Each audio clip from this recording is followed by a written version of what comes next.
Hey there, welcome back to the afternoon session of day 2. We're going to continue with Officer Bradley Dennison. He's going to be cross-examined by the defense, and you're going to see in this that the defense attempts to impeach him. Let's watch. Good afternoon, Officer. Afternoon, sir. Officer, you testified on direct examination.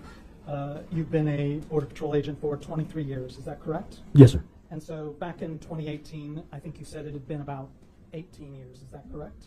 Yeah, about 2 months short of 18 years, yes. And you also told Mr. Alaniz that during that 18 years, you'd never encountered a murder scene, is that correct? That's correct, sir. And you're a Border Patrol agent, you're not a police officer, correct? Correct. Right.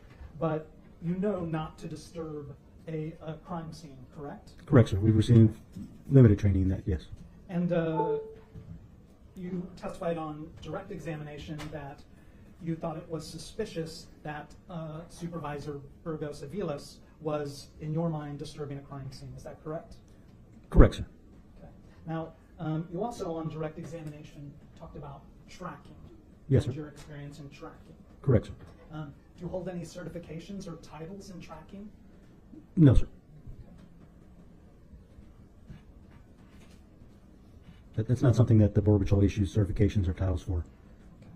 And today you described giving a written statement, correct? Yes, sir. And you said that was the day of the murders, April 9th, correct? I made one statement the day of the murders and a second statement the day following. Yes, sir. Okay. So one the day of, and then April 9th, and then another on April 10th. That'd be accurate, sir. Yes.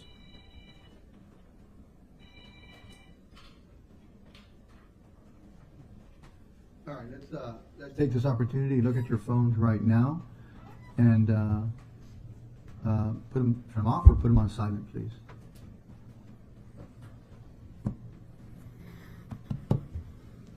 Thank you. Proceed. So the one that was April 9th, the day of the murders, right? That was, you gave that statement before you learned that Supervisor Burgos-Aviles was a suspect. Is that correct? That'd be correct, sir. Yes. Right. And then the statement that you gave April 10th, that was at the police station. Is that correct? Correct, sir. And that was after you knew Mr. Burgos-Aviles was a suspect. Correct. And I'd like to talk to you about the statement that you made April 9th prior to knowing that Mr. Burgos-Aviles was a suspect. Okay. All right, to start. In that statement that you gave at the scene, it was immediately after the events occurred, correct? Correct. When they were all fresh in your mind, correct? Yes, sir. Now, in that statement you gave April 9th, you didn't say anything about Mr. Burgos-Aviles acting suspicious. Is that correct? Can I have do you have a copy of the statement I can refer to? I haven't memorized the statement. So, you have an electronic version. I apologize. Correct. And that's the day of these murders, correct? Yes.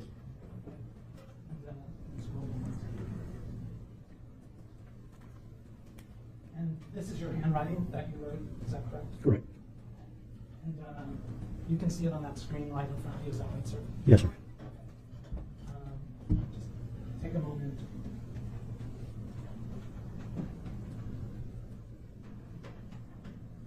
Let me know when you've finished reviewing what's on the screen, and we'll have scroll down some more.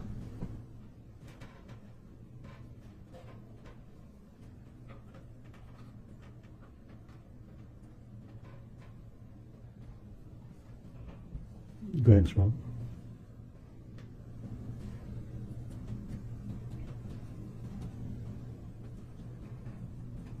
You go ahead and go to the next. Let me know when you've finished. Okay. Okay. Now, you were asked on direct examination by the district attorney if you didn't include everything, and you said you did not, and it was because you ran out of space. Is that correct? Well, I said there's limited space to include, yes. Now, looking at your original statement, you left a lot of it blank. Is that correct? Yes, sir. Okay, so on this original statement, you didn't run out of space. Is that correct? It would appear not, yes, sir. Okay. And reviewing it today, Mhm. your original statement, there's nothing in there that you indicated that Mr. Burgos-Aviles was acting suspicious. Is that correct? That's correct, sir, yes. Okay. At the time, I just dismissed his behavior as, as you noted, Border Patrol agents don't often respond to murder scenes, scenes of that nature. So I just dismissed it in my mind at the time as, okay, his odd behavior is just because he's never handled this kind of scene before. Maybe he's thrown off by what he's seeing here. So that's why I didn't feel at that time a need to mention that. So you said that his odd behavior, maybe it was effective seeing a dead body. Is that correct? At that moment, that's how I dismissed it, correct. That's how I It was justified only it. After you learned that Mr. Burgos-Aviles was a suspect that you focused your written statement on Supervisor Burgos-Aviles. Is that correct? I don't know if I focused my written statement on it. I wrote my statement as I observed the facts, sir. And the statement that you gave April 10th, Mhm. you recognized it if I showed it to you. Is that correct? I'm sure I would.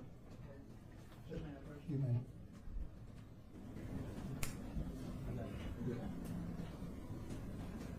And I've marked the April 10th statement as number 2, using the proper stickers. Defendants too. I apologize. I have a cough drop in my eye because I have allergies. Please excuse me.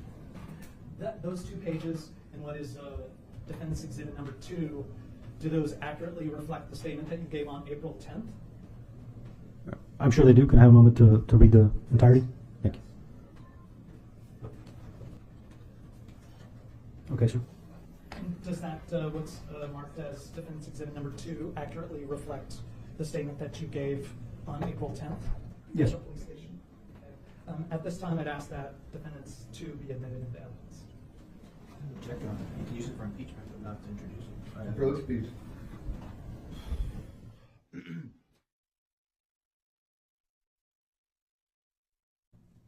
Sustained. You can obviously use it for all other purposes that you intend to. I'd like to talk to you about your testimony about the rock being kicked, right? And I want to make sure I understand your testimony today. As I understand, and you gave a demonstration to the jury, you said that Mr. Burgos-Aviles dragged his feet or he scuffed the ground. Is that correct? Correct, sir. Okay. And he scuffed the ground right, kicking a rock several feet that was near the body. Is that correct? Am I stating your... Yes. Okay, correctly? All right. Now, sir, Thank you. every time you tell this story, the story changes a little bit. Isn't that correct? I don't believe so, sir. No. Okay, so I just showed you what was marked as Defendant's Exhibit number 2, and in that written statement, and it is after you knew Mr. Burgos-Aviles was a suspect, you wrote, I witnessed Burgos walking up and down the road past the female body, but I did not witness him touch either body or any other evidence on the scene. Isn't that what you wrote in your written statement? Correct. Okay, so I just want to make sure everyone understands. Today you said that you saw him drag his feet and kick a rock, which was very obviously a part of the scene and the evidence. Correct. The day after the incident, when it was fresh in your mind and you had the best recall of the events, you said you did not witness Mr. Burgos touch either the body or any evidence at the scene. Is that correct? That's correct. That's what I wrote, sir. Yes. And the exhibit that I just showed you says, I hereby swear or affirm that the contents of this written statement are true and correct, and I understand that any falsification or untruthfulness will constitute a violation of the law of perjury. Correct?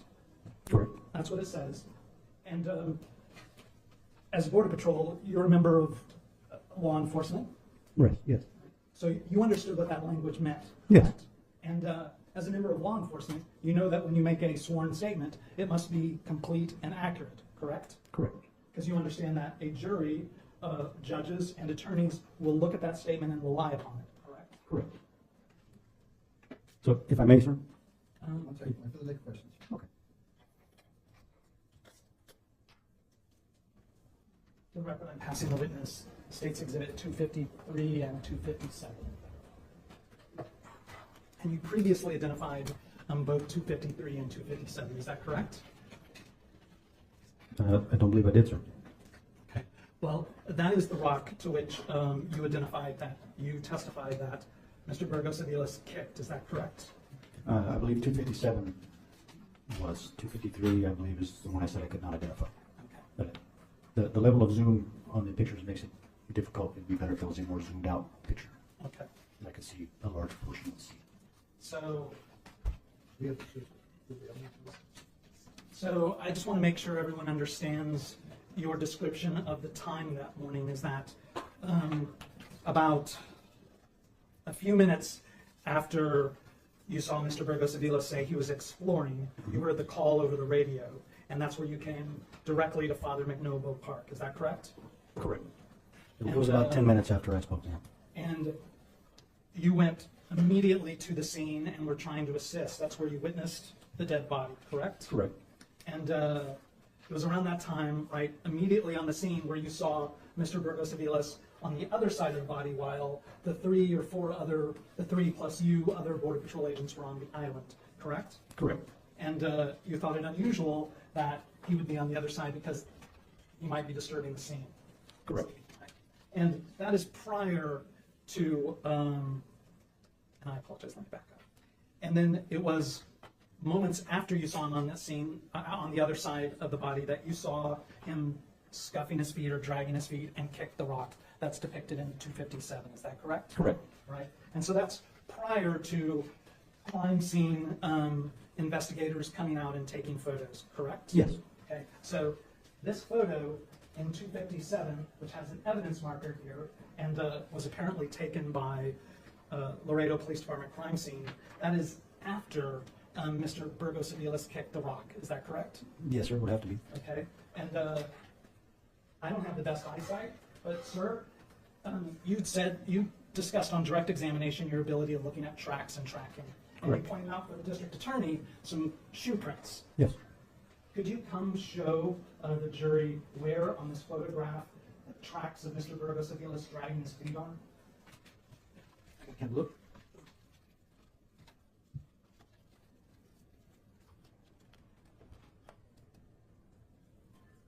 It's 9. So you can do it, sir. I'm just kind of trying to see. I'll put down for you.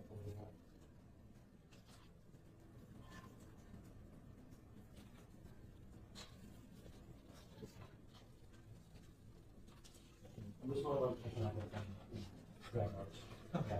I'm sorry, I can't hear you. I'm sorry. From that photo, I can't point out any drag marks that I could identify.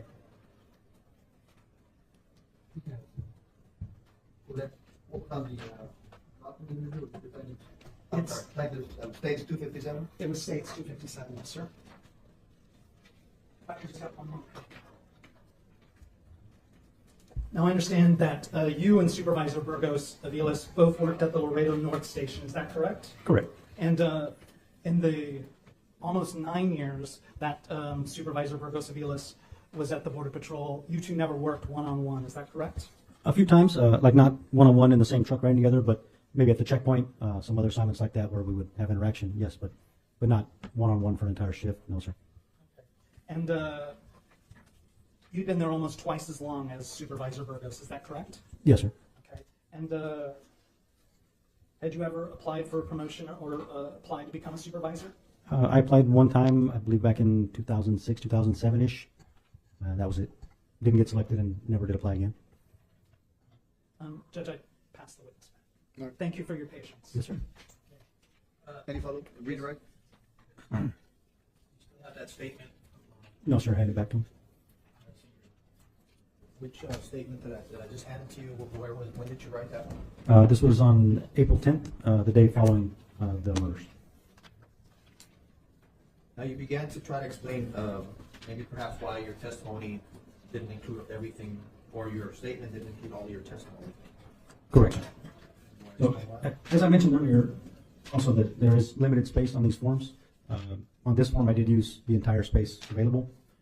Did run out of space, and I had already made a statement the day prior, which included a quick synopsis of everything I had observed at the scene. So I went back and tried to make sure I included everything that I hadn't included in that first statement the day before, the events that I had not described prior, as well as I also made a verbal statement while I was there at the police department, outlining the whole experience of the day, which should coincide with everything I've testified to here today. So I felt that was way more important than whatever I wrote here, because I did have limited space, and I was asked to give a quick synopsis of what I observed here. Let's put things into context. The first one, you were riding it on the hood of a truck, or wherever you I was sitting in the front seat of a police car. Okay. And after having discovered or seen a dead female, Correct. a dead baby, Correct. a bloody crime scene. Yes, sir. And Yeah, this- it was a lot of things, emotions, visuals to process and to process in your head. So you have a lot going on at this moment, right? Yes, sir. And I'm sure still doing some processing the following day as well. Everything that you testified here today, is that the truth? Yes, sir. Do you have any reason or ill will or any motive to make anything of this up? No, sir, not at all. Now, at the time, this trail, this dirt trail, in your best estimates, I want you to go back there in your mind from where the stroller mark stopped to where the female's body lay. How far is that distance? Estimate. Maybe 15 yards at the most. Your testimony to the jury was that you saw him pass the body dragging his feet, right? Or The female's body, yes. past the female's body. Mhm. And we're talking about a 15-yard space, right? Mhm. Distance. But what was the word you used when he was He was scuffing his feet? Scuffing his Yeah. feet, right? No, he wasn't scuffing his feet that entire distance, no, Exactly. but, And that's what I'm going to ask you. This is the okay. question. Was he scuffing his feet the entire distance? No, sir, no, just as he passed her body and approached the location where that rock was. Okay, and when he got to the rock, was he scuffing his feet or did he just kick the rock? No, he was scuffing his feet until he made contact with the rock, and then he began to walk normally following that. You did put in your statement that you found it odd when he said he was on patrol, right? That he told you that he Exploring. was exploring, right? Yes, sir. Do you remember how long you were interviewed by the police? The following day, Yes. maybe an hour. Couldn't tell you the exact time, but rough estimate, maybe an hour or so. And I was gonna, Could be longer, I'm not sure. can you give with your hands an approximate size of the rock to the jury? If you could compare it to another object, what size would it be? I would say maybe a little bit larger than a baseball, I would say. Something to that, somewhere between a baseball and softball size, maybe. But you didn't put that in your statement. No, sir. Did you at any time verbally say that to any of the officers? I don't recall. After experiencing what you experienced, in this case, this murder scene, did you have the occasion of having other memories or facts come into your mind after? Yes, sir. Yeah, certain things that I noticed at the time, but maybe they didn't seem as relevant or as important as I kind of thought about and processed the day and the scene more in my mind. They became kind of stood out more. That they kind of clicked into place. Yes, sir. Did at any time that you got there, did it ever cross your mind that Supervisory Agent Ronald Anthony Burgos-Aviles was the person that killed this young mother and baby? No, sir. Not until later, after when I was informed that they were looking to take him into custody. At that point, that's when a lot of things started to make sense. But no, in the beginning, when I was first observing everything, I never would have imagined that one of my fellow agents would have done this. No, sir. Even when you wrote that first statement? No, sir. No, sir, what? No, sir. I never would have imagined that Mr. Burgos or any other agent would have done that. And even after the 10th, when you gave your statement, you still continued to process the crime scene in your head. Correct. Yes, sir. And everything you've come and told this jury today under oath is the truth. Absolutely. Yes, sir. Pass the witness. Sir, on the redirect, you just told the district attorney that Mr. Burgos-Aviles scuffed his feet, not the entire way, but kicked the rock. You have in front of you Defense Exhibit 2. Could you look at that second page and please read to the jury the last sentence that you wrote the day after the incident? I'm I'm gonna object to that, it's not evidence. It's impeachment. It's not. Let's do it. The way you asked the question perhaps can be done differently, because you're asking him to read off a document that would have normally have been already admitted. It's not admitted, you're using it for impeachment purposes, and therefore we do it the way the rule says that we should do it with regard to that. So, you want to approach with regard to it? Excuse me? Yes, sir. Okay. You told the district attorney just now that everything you said today is true, correct? Correct. Okay. I'm And, gonna also, I'm sorry, Mr. Ross, but I need to object to him publishing it up on the. Can you please ask the question with regard to this quote? If he says no to it, or unequivocally, what the rule says, Mr. Bond. Go ahead. the day after the incident occurred, you wrote, after I arrived at the scene where the deceased subjects were found, I witnessed Burgos walking up and down the road past the female body, but I did not witness him touch either body or any other evidence at the scene.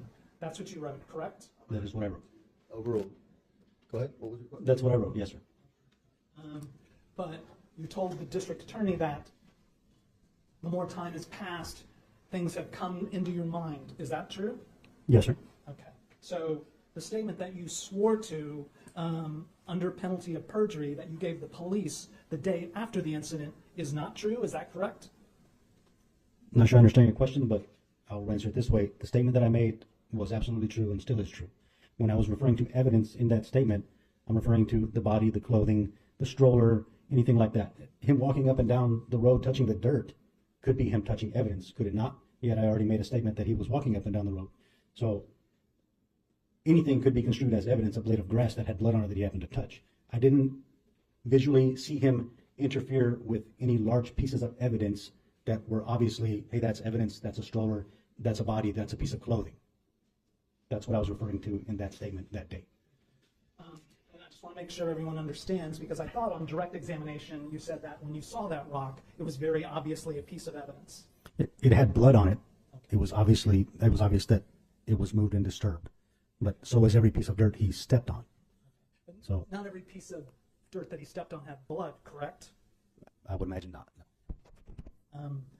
I passed the witness.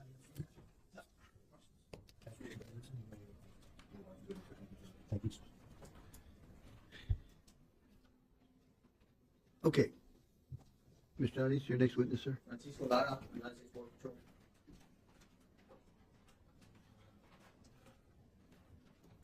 Yeah, so that got a little hairy, didn't it? Our next witness is Francisco Lara, and he is a Border Patrol agent of 12 years. Burgos was also his supervisor on that day. He was also an attending officer on the scene after Burgos radioed for him, yelling, "Lara, Lara." So what follows is what he saw on the scene that day. Now, Lara also describes Burgos picking up Grizelda and putting her back down, as well as placing one of her shoes by her feet. They didn't want to question Burgos because, well, he was their supervisor, right? Officer Lara also tells us that he put a bloody glove on the back of Burgos's kilo unit. Now, there's nothing graphic in what follows, but Officer Lara is truly heartbroken over this tragedy, and his emotions really do come through loud and clear. So make sure to grab your Kleenex for the cross-examination portion. Let's go. Good afternoon, sir. Good afternoon. Can you please state your full name for the record? Yes, it's Francisco Noel Lara. Okay, and how are you employed? I'm employed as a Border Patrol agent. And how long have you been employed as an agent? In October, it'll be 12 years. What are your duties and responsibilities? My responsibilities are to deter terrorists and terrorist weapons from coming into the United States, and also to safeguard our borders from illegal activities that attempt to bypass legal frontiers or ports of entries, meaning human smuggling or human or contraband smuggling. Prior to the Border Patrol, work with any other law enforcement agencies? I was with the military for 4 years. I was in the Marine Corps, And prior to that, I was with the Transportation Security Agency for approximately a year and a half as a federal officer. Thank you for your service, sir. Thank you, sir.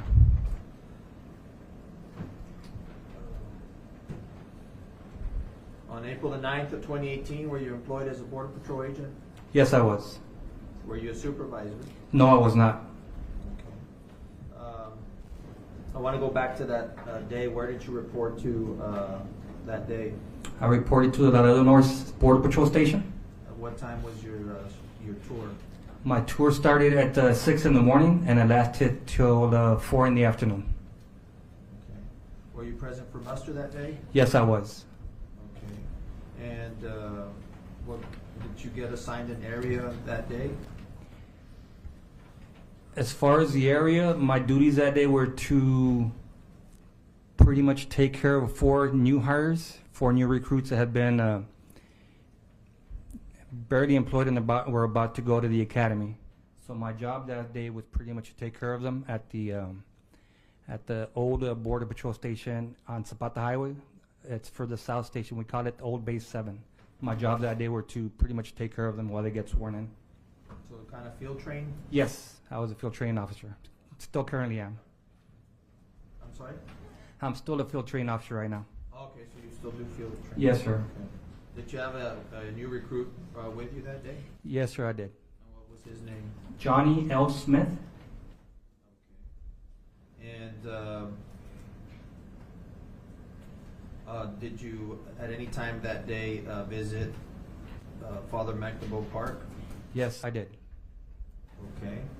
And how did you arrive at Father McNaboe Park? I want to say by pure coincidence. My duties, like I said, were to be at the old the South Station. I was supposed to be there as long as it took for the new recruits to get sworn in, speak to the chiefs, fill out some paperwork, and then a lot of times we're there all day. But thankfully that day around between 10 and 10:30, my team leader told me to pretty much start training my new field training, my trainee, Johnny L. Smith. He told me that he would take care of the new hires and for me to go to the field and commence his training. Okay. Are you familiar with someone by the name of Ronald Anthony Burgos-Aviles? Yes. How are you familiar with him? He was my supervisor on that particular day. Okay. Do you see him in the courtroom today? Yes, I do. And can you point out an article of clothing that he is wearing? Black coat with black, might be a silver tie. That's the Silver record. shirt, I'm sorry. Okay. The record reflect that he's identified Ronald Anthony Burgos-Aviles in the courtroom.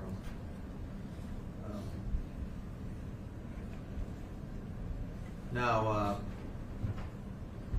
you say he was your supervisor that day? Yes. Did you have any contact with him prior to going to Father McNaboe Park that morning? Only at muster. He didn't give muster, but he was present at muster. And what happened at muster? Do you recall? We show up, they give the actual field agents their assignments for that day. And I believe whether it was the supervisor leading muster or the watch commander asked him if they had anything to say. I remember him speaking that morning. I think he gave us some words of things to do. I forgot what it was as far as our duties. And that's how I remember him that day, that he was present at muster. Had he been your supervisor previous to this day? Yes. How long had you worked under his supervision, if you can recall? Or how many times? I guess as far, I don't remember exactly when he became a supervisor, but however long he was a supervisor, however many years or months he was a supervisor prior to that day, April 9th, 2018. Now, I want to focus your attention to when you arrived at Father McNaboe Park. Do you remember arriving there? Yes, I do. You remember how it's a complex, correct? Yes, Okay. it's pretty big. Okay. Do you remember how you gained entry into the park? On that particular morning, we came in through Lowry. We went west, and at the entrance of that park, that certain area to the soccer fields, there is a gate to the left. And that gate on that particular morning, it was open. So that's how we gained entry into that area that we called the soccer fields. Okay. If I can ask him to step down, Your Honor, just to show the jury his location. Thank you. I'm going to hold this up for you and ask you to. Once again, let's just start over here. I want to Okay. with the court. Come over here. Yes. Please. And hold it right there. Wait a minute, I'm not going to mark this. All right, so can you orient us here? Yes, we came down Allen. From Allen, we went west towards the entrance to this area. That's the end of Lowry. And then to the left is the gate that's usually at the time, up until that time, it was usually locked. That particular morning it was open, so we went into the park through that area, which we call the soccer field. Okay. Judge, has this one been withdrawn so you can mark it? Yes. I think it's, what number is that? Number is up there. 97. Yes, it's been withdrawn. You haven't readmitted it yet. So you can mark it. Yes. Okay, I do see some issues there. Okay, so I want you to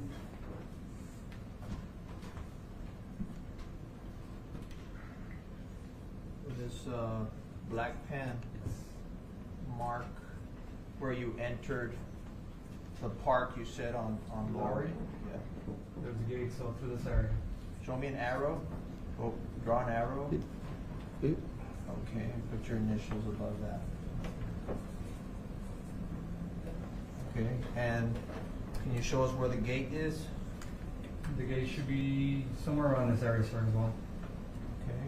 I don't know if you want me to. Yeah, draw a line where you think the gate is. It should be right at the entrance. As soon as you take a left, there's a gate right there. Okay. From here, where did you go? We went south, and at the time there was a Conex spots here. That's where we parked in this little parking lot area.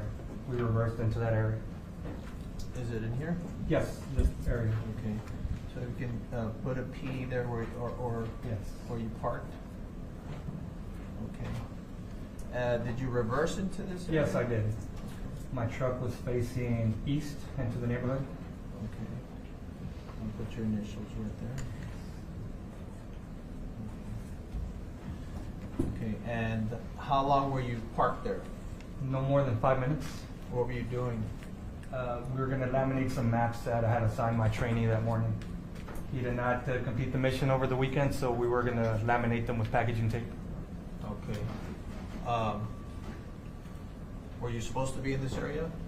Not initially, no, sir. We ended up there by pure coincidence. Okay.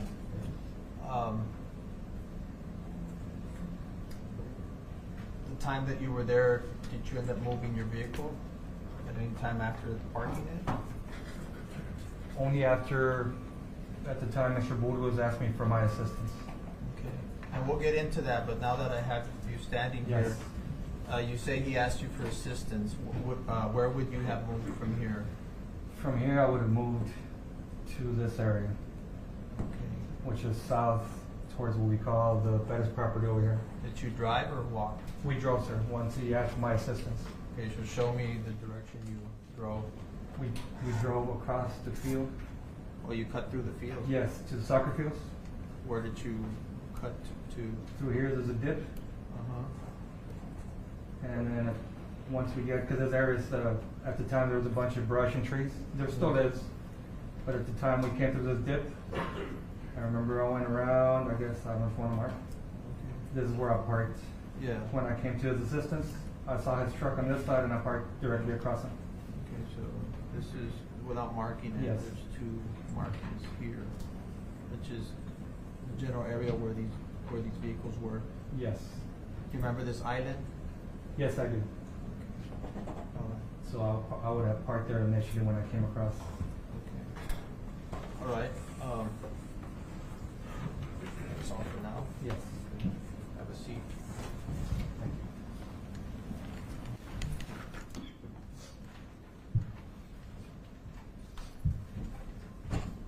you. So So going back to where you said you went in there, you reversed in to that area next to the soccer field or next to the Connex box. You were there with Smith, you said. Yes. Laminating maps. What, if anything, happens while you're laminating? We commenced to do that, and no more than 5 minutes later, my trainee Smitty says, "Hey, there's another kilo coming in." So Kilo, what's a kilo? it's a Ford F-150. What happens? I look over and I see the kilo driving on the same lorry, driving west, and it kind of slows down as it comes to us, and we eventually find out it's Mr. Burgos. You come in contact with Supervisor Burgos? Yes, after he parks to, I guess, our passenger side. And what happens next? We call it, he slow rolls to us. I am facing the neighborhood. His truck is facing, when he parks to our passenger side, his truck is facing the river. We lower our window. He lowers his passenger window. And I go ahead and tell my trainee, "Hey, it's Supervisor Burgos." And at that moment in time, he's grabbing onto his steering wheel and he's just looking over quietly, kind of just like leaning over. And I told my trainee, "Hey, it's Supervisor Burgos." I tell him, "Hey, sir, we heard you're going to be short-handed. We're going to be in the area if you need it. We're just going to be laminating maps." So he's quiet and he looks at his phone and then he says, "Hey, they just told me to 22, base 2, which means go back to the station." And he's like, "Do you know if there's a way out this way, which means south?" And south is past the soccer field? Yes, it's towards that Pettis property where I guess there's that little dip that goes to an ATV trail. To the brush? Yes. So I told him at the time I did not remember. So I told him, to be honest, I don't remember. And he's like, "It's okay." I was like, something to the effect like, "That's okay, I'll go find out," or something like that. So when he leaves, we raise our window, and then I told my trainee, like, "You know what, Smitty? I just remembered that they're building apartments. I think that area where he's trying to get out is blocked." So I'm like, "It sucks to be him. Let him find out the hard way." And we continue doing our thing, laminating maps.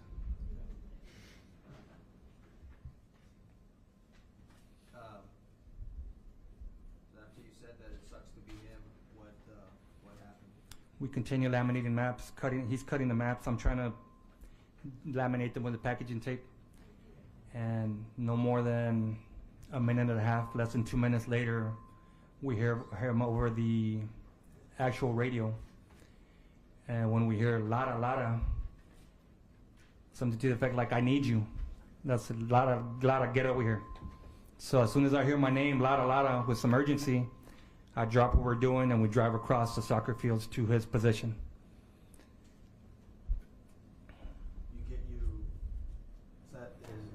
You hear him calling for help. You arrive on scene. Yes, when I get to that dip, we hit it pretty hard. Everything flies all over the place, and I can feel my tires slipping. It's like not enough traction's going. So I hit it pretty hard, like we come around, and as I get around the brush, the ATV trail, I could see on the other side of where he's parked, I can see his overhead lights, his red and blues. So he's parked like in a circular area. He parks on the other side, and I park on the opposite side of him. That's where I eventually meet up with him. Go ahead. Show you where it's been marked as Exhibit 77. But when he says that Lara November, his star number, that pretty much says Lara star number copy. That means, do you copy me? Do you hear me? So yes. Let it play, then you can explain any of the codes or whatever it is. Copy to take. Edit? Okay, bro, I need your help right here, bro. My Bristol, man. And I'm going to say, I'm going to see him and say, at the end of Bristol. River. At the end of Bristol, River Road? Bristol on the River Road, ATV Trail. What's the traffic?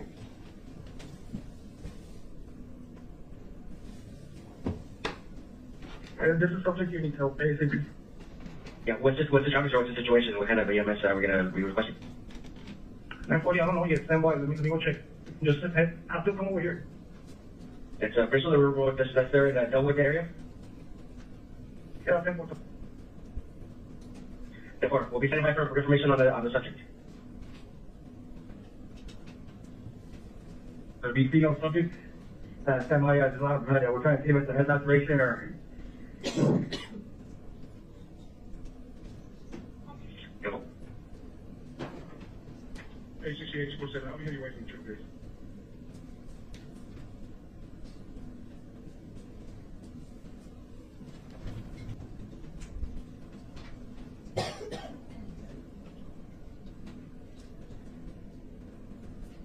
All right, so you heard, what channel are you all on the transmission? We are what's called Moss Tower. That'll be the tower for Laredo North, sir. Did you recognize the voices on that? Yes. What was going on there? At the time, I did not know what was going on. When he called me loud, I get to his position. It doesn't take me more than a minute and a half. I get there. I see his truck with his overhead lights turned on. I start making my way to Mr. Burgos when I see him looking down the ATV trail, looking south. His body is standing outside of the truck with radio in hand, just looking down the ATV trail. So when I'm making my way to Mr. Burgos' truck, I see him looking south, so I look south and I see the silhouette of the victim. Can I have him display on the map where you saw this? You want him to come down? Yeah, can you come down? You can come down. Thank you. On 101, Your Honor, we wanted to go ahead and withdraw 101. 101 was one of the exhibits that was already, it's already been withdrawn. Yes. Bring it up, you can stand over here. Okay. So, you had described in your previous testimony about a dip. Is that, do you see that dip where you entered, or is it out of it? I'll show you this area. Okay. So you enter, you can show the jury how you drove in. We drove across the soccer fields. We get the dip. I get enough traction to get over.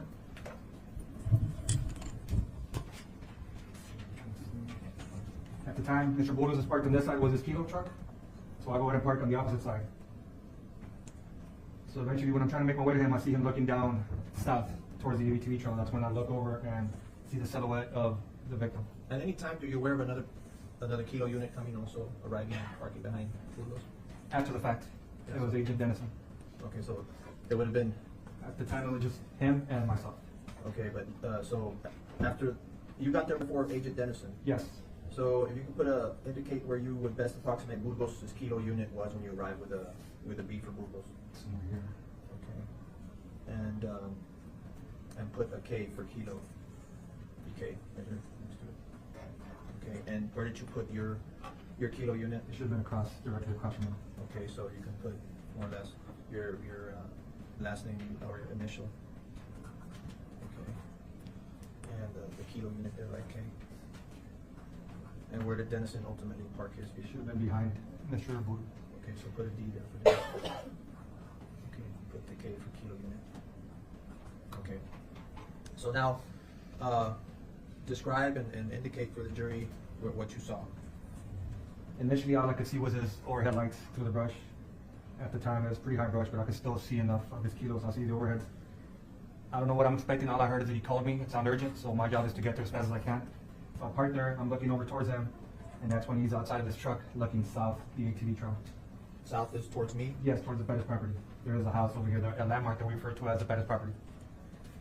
So when I get there, he's looking south. So I look south, and I see the silhouette of the young woman. So I completely forget about Mr. Burgos, and I start running towards the victim. Is off this island, where would the victim's body be, more or less? Somewhere in this area. Because it's the island, so we're going to run right Somewhere here. around here? Yes. Okay. So then what do you do when you see the victim? As soon as I see the victim, I approach and I start yelling. Like, señora, despierta. Estás despierta. Ma'am, wake up. Because at this time, all I see is blood. I told my trainee, I call him Schmitty. I like Schmitty, is that what I think I'm looking at? And I see the silhouette and I immediately start running towards her. And that's when I tell him, like, I start yelling at her, "Está despierta, are you awake?" So at that time, initially, right away, I said, "Sir, do you have any gloves?" But she said, no, I do not. Who did you say that to? Initially, I asked Mr. Burgos, do you have any gloves? He's like, no, I do not. So I said, I don't have any gloves. And I asked my training committee, do you have any gloves? And thankfully, being the great agent that he was, he did have a pair of gloves. So he goes ahead and tells me, like, sir, I have gloves. So I take them both. I grab one, and I give one to Mr. Burgos. I put the glove as best as I can, immediately check for a pulse. I don't feel a pulse. Before anything, I'm radioing everything into, initially, before I even touch her, I radio everything into our station, base 2, and I'm telling them what we're seeing. Hold on, Agent Lara. I think Yes. you take the stand. I think this is good for now. Take the stand. Thanks, sir. Continue on. Appreciate it. So continue your radio and in the intel that you have, right? Yes. Radio in that we have a female. I'm not sure at the time. I think I tell them, let me see if it's a laceration or a head wound. All I know is that I'm seeing a woman covered in blood. There's blood on the ground. So I tell them to stand by. I put on the glove as best as I can, and I immediately check for a pulse. I don't feel a pulse. I look at my fingers, and they're covered in blood because I checked her neck area. So I don't feel a pulse. So I immediately see her left wrist is facing up. I check her wrist, and again, I do not feel a pulse. Right away, I tell Mr. Burgos, sir, I think she's 10-7, which means that she's dead. And he's like, yeah, it looks that way. So I'm radioing everything into our station, and I'm letting them know what I'm seeing. So I told our station, we have a female that appears to be deceased. And I'm telling them the blood to the top of her head, to the left, to the body. There's blood splatter all over. The blood's a little bit coagulated. And at that moment, the supervisor at the station, I believe it is Supervisor Ali, tells me, okay, take a step back and treat it as a crime scene. What is Burgos doing at this time? At this time, he's standing there. Not really, the supervisor normally takes control of the situation and radios in everything to the station. Once again, he's quiet. I'm the one relaying everything that I'm seeing to the station. I'm processing everything in, I'm taking it in, and I'm telling them what I'm seeing. And right away, I start telling the camera operator to start scanning the river. I tell them, scan the river, see if you see anybody going back. Scan the Mexican side on the ridges, see if you see anybody out there. I hear the boat patrolling the area, and they ask if they want if we want them to come to our area, which I tell them, of course, come up, try to check the landings where they come up, try to see if you see any tracks, any sign, any mud. I believe also a helicopter pilot reached out to us over the radio, and he asked if he wanted us to, we wanted them to give us a flyby. I believe at the time they were coming back to the river to refuel. So we tell them, go ahead, please come into the area. And the impression that I got from the pilot at the time was that he's fairly new, because he did not really know where the Pettis property was. So I do remember I told him, come fly south of the river until you get to what's called the CPNL, the Central Power Light Company. And I told him, if you come south, eventually you should see all the vehicles, overheads or whatnot. Okay, so giving all these transmissions, you already checked for a pulse. Yes. Does Mr. Burgos do anything around this time? Not at that time, no sir. What else do you see him do at any time? At any time did you see him touch the body? After I sent my agent Schmitty to go to Allen Street in Bristol to open the gate for the paramedics, I believe he took my truck. So for a moment there, we're by ourselves. After that's when I see him move the body. Okay, and when you say move the body, can you demonstrate for us if the court will allow you to come down here and demonstrate Yes. how you move the body? County Judge? Thank you, Your Honor.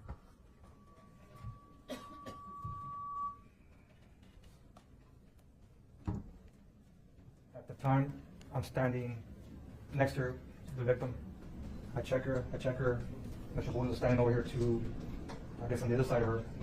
I tell me she's 10-7, which means she's dead. Radio everything in. I told base 2, I think she's dead. They tell me take a step back, trigger the crime scene. So before anything, I told my training, go to the gate and open it for the paramedics. He takes off. So before I take a step back, I'm surprised to see so much blood. So I grab my head and I'm like, where's all this blood coming from? So at that moment, Mr. Burgos is like, cuts in front of me. He's like, let's find out. He grabs her from the bicep area, grabs her from the hip area, picks her up, looks at her, puts her back down.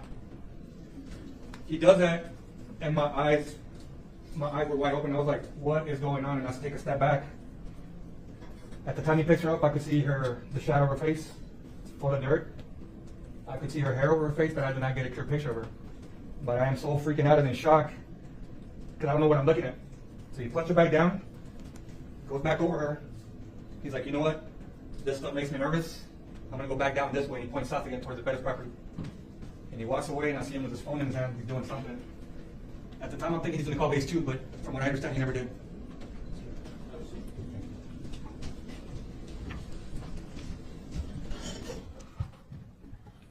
Permission to publish the transmission that you made reference to. Very good, Joel. Hey, Cameron, did you start seeing Scan the River for a while? She's on the dirt road. We don't know if she said that in a something calculated. Good, maybe somewhere from the head area. I don't see no movement. Hey, November here with that traffic, copy on all several myself here. Can we assist you with anything? Are you looking for something?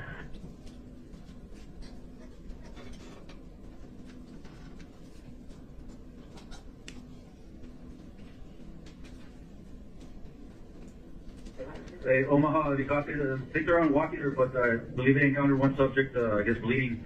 Yeah, if you can make your way down there just to see if they have additional traffic. 1040, what was this morning? Yeah, it's going to be at the end of Bristol, down towards the ATV trail at the end of Bristol.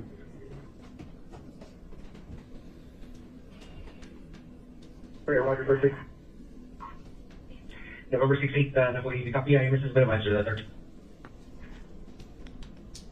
Yeah, I'm here with Lara. Any of the agents heading this way, just stand by. Stand by. Hey, were you trying to put up there? Copy.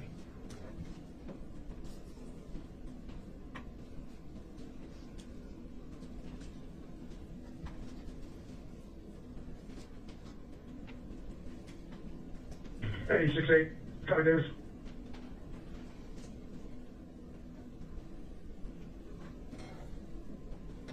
Any unit by Wolf Train. There's two subjects completing 8147 down Riverside on the Wolf Train. And timestamp is still.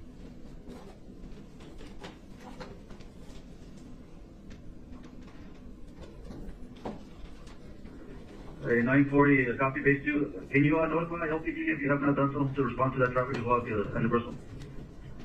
Yeah, PD and EMS reminder. They're both fast. Simultaneous.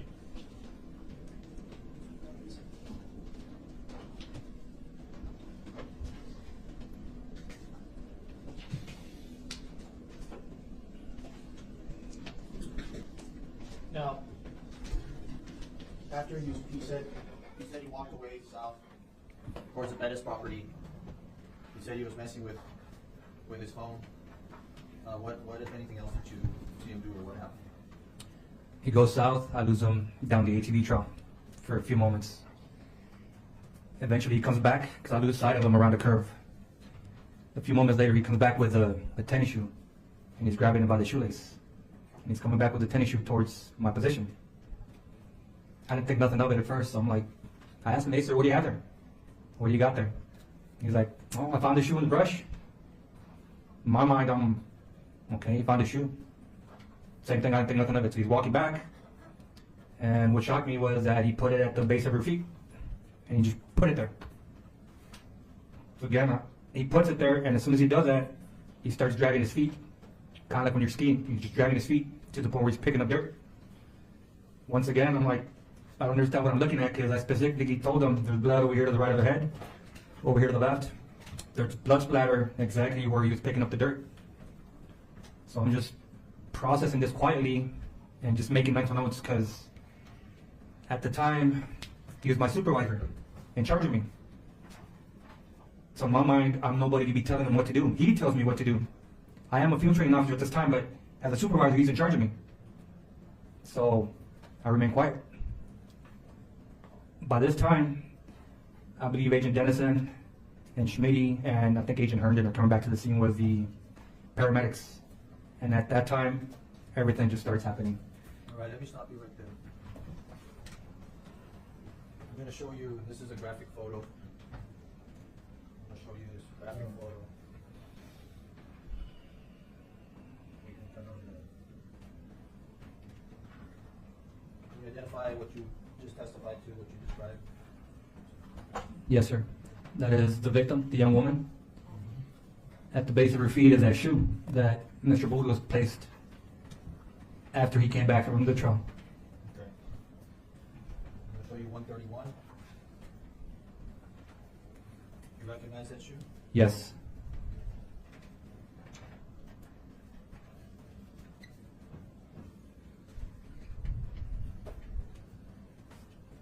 Your Honor, we have the shoe. We found the chain of custody affidavit, permission to show Agent Lara the shoe. Is it 10? Yes.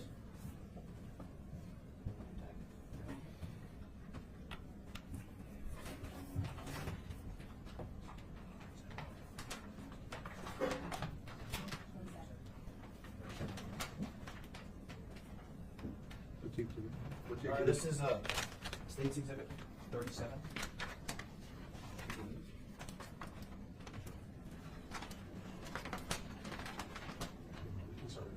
Okay. This is previously marked as State's Exhibit 37. All right, it's not admitted yet. So. And we do have our affidavit, chain of custody. And we move to admit State's Exhibit 37.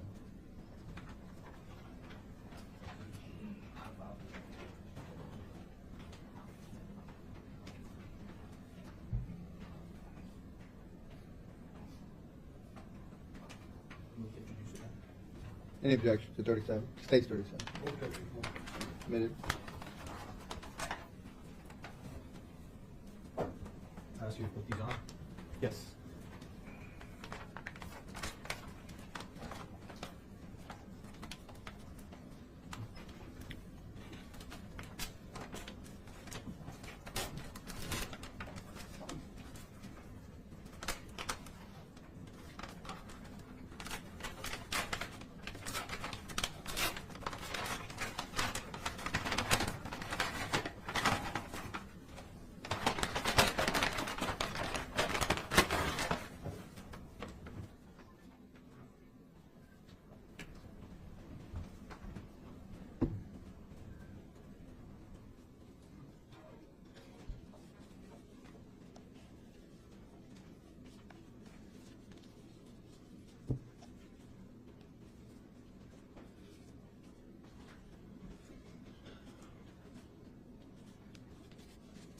Thank you, sir. I'm going to show you what came out of the bags that mark State's Exhibit 37. Ask you if you recognize. Yes, that is a shoe that Mr. Burgos brought back to the scene. Is it the left shoe or the right shoe? This is the left. Not muddied, not dirty. You notice if there's been a cut? Yes. Did you make that cut? No, I did not. That would have been done by law enforcement, or you don't know? I would not know. This shoe was not near the body when you arrived. No, it was not.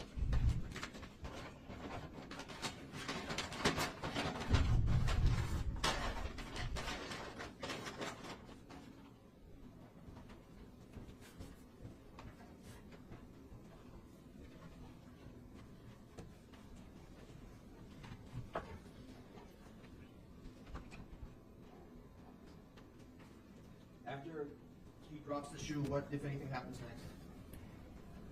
Once again, he places the shoe, and immediately after, he starts dragging his feet. Dirt starts picking up a bit. So to me, that was, of course, not procedure, not protocol. In fact, to me, it was very strange that he was doing that. Why? Why was it strange to you in that moment? Because we were already told specifically not to tamper with the crime scene. We were told to take a step back, treat it as a crime scene. And then being a supervisor and us being Border Patrol agents, we received training in crime scene management. So we kind of know what to do and what specifically what not to do. Now, I'm going to show you what's been marked as State 182, and it is a graphic photo. This is right. Is that where vantage point are we looking at this from? We are on the north side from here. We are looking south towards the ATV trail. The best property of the house will be back further south around the trail. You're standing near, is this vantage point from the island looking that way? Yeah, I want to say yes. From that, when I say island, I'm talking about where these two roads come around. Yes, the island will be back here. Okay. So that would be the vantage point? Yes, sir. And you see the object that's in there as well? The shoe. Okay. So this is after the police have already placed the tape, correct? Correct, sir.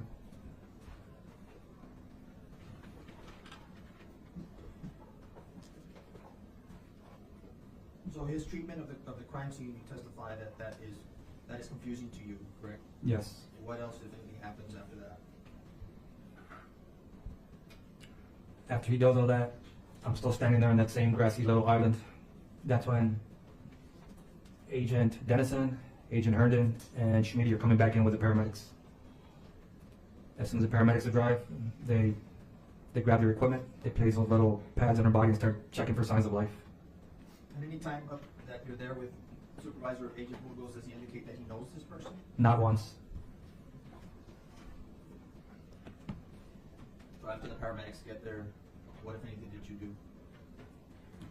I'm still standing there. The paramedics finish checking her for life. One of them approaches me. And just to get confirmation for myself, I asked one of the paramedics, is she dead? And he says, we would not have stopped working on her if she was still alive. Are you still wearing your gloves at this time? No, at that time, as soon as I checked her pulse, I took them off, and I kind of just dropped them around the top of her head, somewhere in the brush. When the paramedic comes up to me and he says that, I look over to the young woman, and I look at the crime scene, and I told the paramedic, my gloves are there, I'm contaminating the scene. So he's like, it's understandable. So I go back, and I grab the glove, and I'm holding it, and at the time I don't know what to do with the glove that's bloody. So I see both trucks, Mr. Burgos in the front, I believe it's Mr. Dennison in the back, so I just go to the first truck I see and I just put it in the back of the bed. At the time, I had no idea that he knew her, no indication of anything whatsoever. All I knew is that, hey, we're the good guys. Supervisor Burgos, at the time I'm doing everything. I'm checking for life. In my mind, I'm thinking he's got my back. As a law enforcement agent, he's watching my back. So I didn't think anything of it, so when I grab the glove, I just go over and I put it there just for safekeeping. In the back of the mosquito? In the back of the bed of the mosquito, yes, sir. Does he make any phone calls while you're there to headquarters or for anything, or do anything? Not at that moment, no, sir. Did you see any cell phones on the victim, or did he tell you he found any cell phones? No, sir.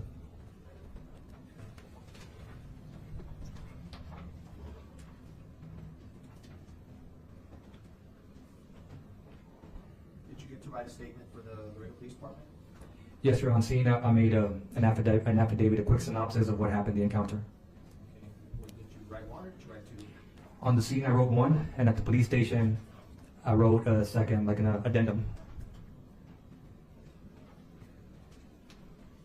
Now, Burgos bringing over the shoe, did that violate any protocols that you had? Yes. Which is what? Disturbing the crime scene.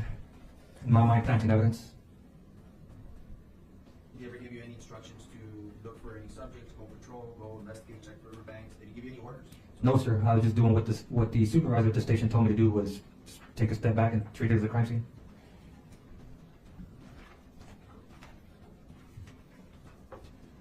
Did you go to the police station that afternoon or the next day?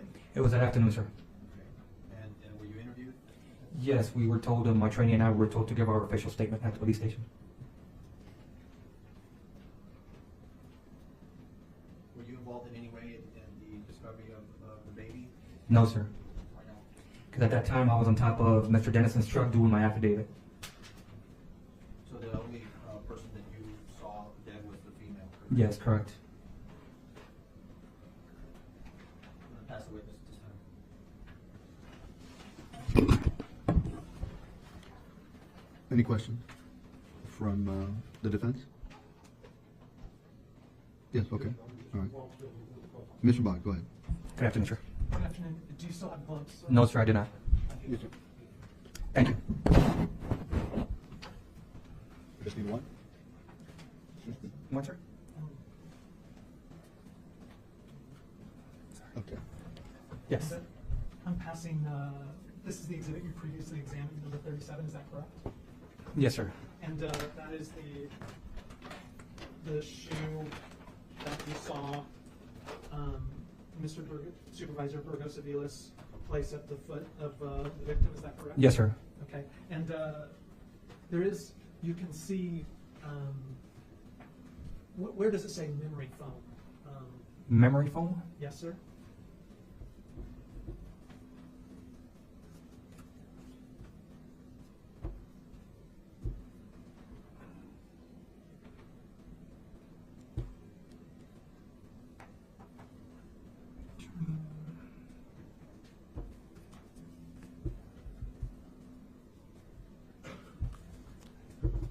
It'll be on the bottom, sir. I'm sorry.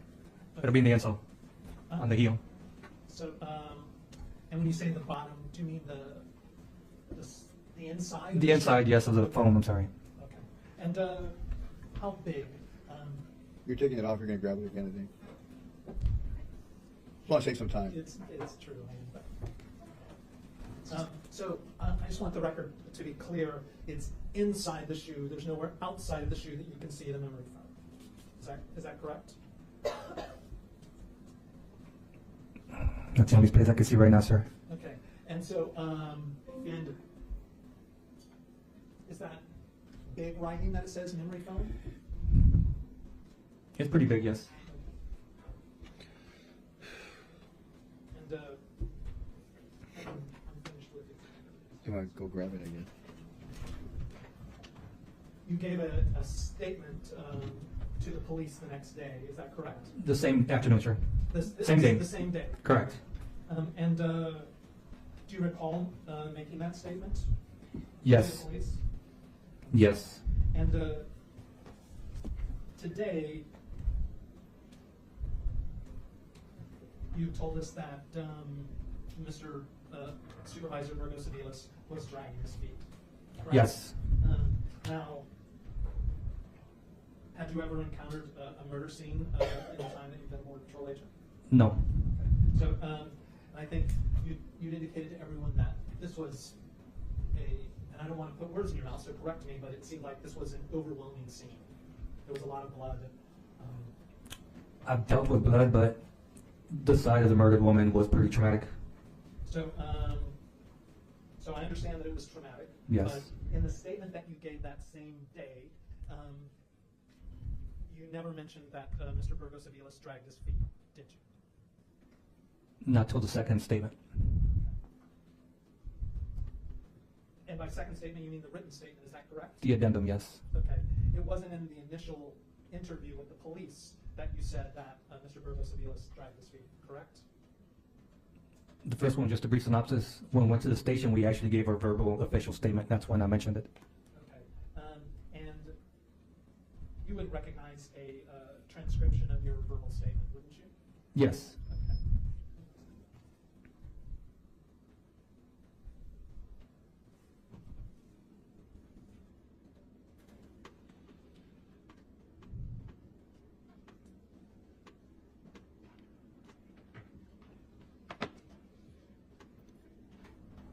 Permission to approach. And I've marked this as Defense Exhibit 3. And sir, that is 49 pages, correct? It says 1 of 49, yes. Okay. And you just told me that you said in that little statement that you said that Mr. Burgos-Aviles dragged his feet in that original one. It is 49 pages, so it's quite long. But could you show me where in that statement where you said that originally? Go ahead and look for it. Yes, Your Honor.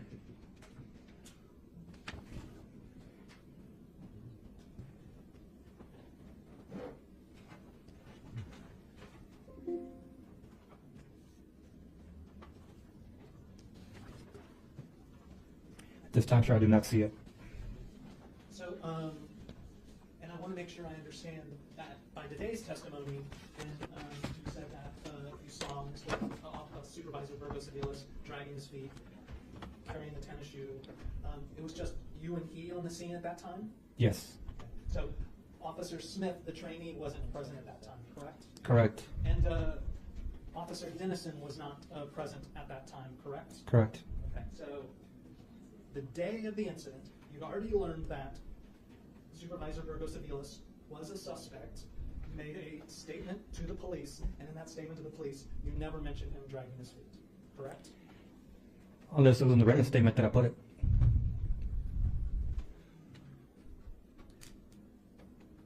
So, as I understand, Officer, you said you made an initial statement, which was just a summary, Yes. and then the next day you added, was it the next day or later that day? Later that afternoon. Later that same afternoon. And so the initial summary was before you knew that Burgos-Aviles, Supervisor Burgos-Aviles was a suspect, is that correct?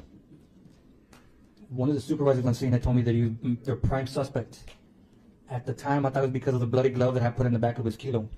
I did not have confirmation that he was actually the main suspect until around 6:30 that night, when another detective pretty much told me. The whole day I had my phone on me. As far as we're at the police station, I was getting calls and texts, and I would just glance at it, put it down, glance at it, put it down. Somebody's texting me, put it down. I didn't think nothing of it. After we're done with our questioning, about 5 hours later, around 6:30, when I'm released from the interview room, I go to the lobby of the police station. I am sitting next to Border Patrol Agent Herndon. I get a phone call from my team leader. My team leader tells me, hey, we already activated the Border Patrol unions, the lawyers for you. Before you make any statements, we already got lawyers. And I'm like, we already made our official statement. He was surprised. He's like, oh, you did? I'm like, yes. He's like, before he hangs up, he's like, just so you know, there's a rumor saying that the dead woman is Burgos' side chick. I'm like, all right, 10-4, let me call you back. I told Agent Herndon, hey, bro, there's a rumor saying that the dead woman is Burgos', I use the word Sancha. At that moment, we're talking. Another detective comes out, a big man. I know him as a boxer. He comes out, and I tell him, I still have my phone in my hand. I tell him, sir, would you heard a rumor that the dead woman is Burgos' side chick? Wow. So I The warned detective you said, "Side that chick." that was That's going to a be big very mama. emotional, and There's a it possibility certainly the dead boy was. is his son. After the break, That's when due to the witness and the everything victim's just- sister having I what the broke down as a defense labeled as Everything just- I outbursts, felt like this weight on my they shoulder. then I started asked the crying. judge for a mistrial. You I heard am that thinking- right. They asked the judge for a mistrial. I've intentionally left this part in the video for educational purposes and to show how witnesses and others in a courtroom can affect a jury trial. So let's hear that argument and the judge's decision on it. Meanwhile, please give this video a like, and I'd love to have you a subscriber. Here we go. Here I'm thinking we're supposed to be the good guys. He's supposed to be watching my back. Hold on. Give me 1 second. And I broke. I was heartbroken. 1 second. Just going to question and answer basis, Mr. I'm good, sir. Thank you, Your Honor.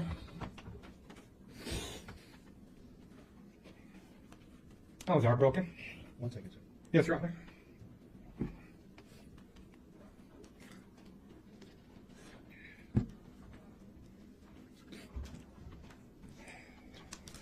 Just a second, sir. We're going to take a short break. Yes, Your Honor.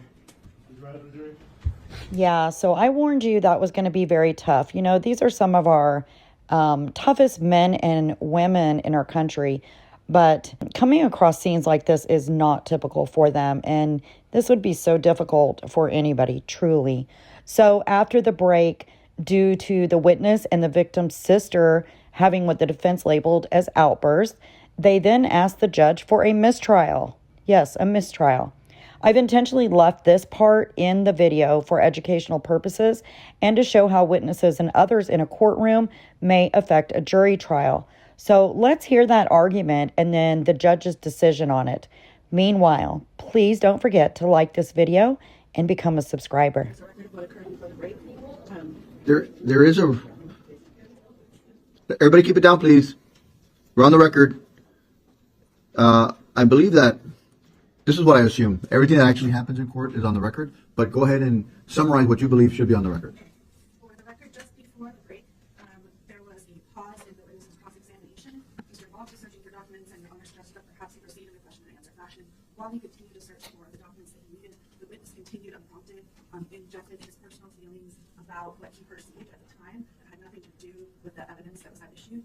He made a statement that he believed they were supposed to be the good guys, and he began to cry on the stand, at which point the victim's family understandably also became emotional, but then had an outburst and said, thank you, yes, exactly. There was loud sobbing from the audience. And we believe, Your Honor, at this time we're going to confirm this trial, the occurrence was extremely prejudicial. It was not just an outburst by a witness, but it was also from the audience. So the double impact cannot be cured, we don't believe, by any instruction by Your Honor.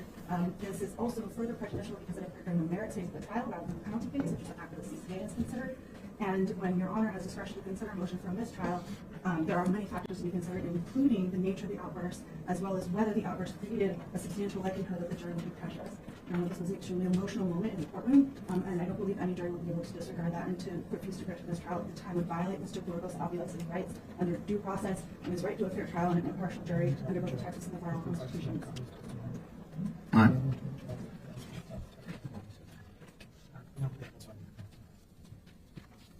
Any response? Yes, Your Honor, we respectfully disagree with the defense's position. Although Mr. Lyle's testimony was emotional, it was elicited by Mr. Boggs. Rather than stop after the transcript in which he was not able to locate his previous statement regarding the dragging of his feet continued, then there was no objection made by Mr. Boggs. The witness was under the impression that he could continue to answer. He was giving his answer. It's an emotional case. We've already had multiple witnesses that have come up here and cried during their testimony based on what they saw that day, the trauma, the horrific nature, the gruesomeness, all the blood that was there at the crime scene. In the gallery, yes, there were some reactions in the gallery, but I do not think everybody would. As the defense counsel said, the jury. This is a highly emotional case already. The court can instruct the jury to disregard whatever they may have heard. We don't believe advices to declare this trial. All right. You know, I try really hard to not, you know, I want to say interject, interfere. I try to be the person that just is, you know, wearing the calling the balls and strikes. You know, we're in baseball season right now, right? This, and at times I do look at counsel table and think, hey, you know, maybe I do it inadvertently. You know, when I think perhaps there should be somebody, you know, calling something out, and I did that in this situation when the witness kept on going. Mr. Boggs was just looking at him, and the witness kept on responding to a question in a long-winded fashion. And I kept on looking at Mr. Boggs. I even glanced at other counsel at the table to see if anybody was going to say anything. I saw other counsel reaching out to Mr. Boggs to see if, and I don't know what they were talking about, but I thought they were maybe talking about whether or not somebody should object. And I kept on looking over there. When nobody said anything, that's when I said, let's go, Mr. Boggs, let's proceed in a question and answer basis. This was after, and but I never instructed the witness to stop. And when he said that, that's when I told him to wait a second, wait for the question. So I think there was ample opportunity for the defense team to stop the witness from testifying further. But in any event, I don't see it as a very light situation. I do have to make sure that we present to, in this case, a fair presentation of the evidence to this jury. The defendant deserves that, and the rules call for that. So in any event, in measuring what in fact occurred, I'm not quite sure the summary of everything that you said quite happened in that particular manner and with that type of emphasis, but there was in fact something of that nature close to what you in fact summarized. Obviously the record may not reflect the moans or whatnot that might have been coming from the gallery, but there was some. It wasn't very loud, but there was some. I certainly appreciate your objection now. I wish that there would have been somebody objected to beforehand. But in any event, your motion for mistrial is denied. Thank you. Your Honor, we would also request very respectfully and with understanding that this is a terrible matter for everyone involved, that Your Honor remind the audience to please. I will do that now, in fact. Thank you. Two things I'm going to instruct right now. One is the witness. Agent Lara, please answer the questions that are posed to you, and only the questions posed to you, and then stop after the question has been answered by you. This is not a session where in fact, if somebody asks for your opinion on something, there's probably going to be an objection of some sort. So it's not a forum to be able to, in fact, give your opinion on what you may think of a situation like that, unless in fact it's called for under the rules. In fact, that was not called for. Yes, Your Honor. Then to answer the questions posed to you, and only the questions, sir. To the audience in the gallery, in either way that you sit, I understand the loss. I don't put myself in your shoes, but I definitely understand the loss that you feel. You've been here at almost every hearing, 99.9% of all the hearings, and this is the days and weeks that you were waiting for to be able to give closure to this part of your lives. And I certainly understand, and I can't even know, maybe I shouldn't say that, I can't even begin to understand the pain that you must be suffering. However, Thankfully, in this case, the I don't want judge to do did this not again. declare a No one mistrial. wants to go through He this is now again. going And the more to of speak that to the occurs, jury that is returning the into more the courtroom. that possibility grows.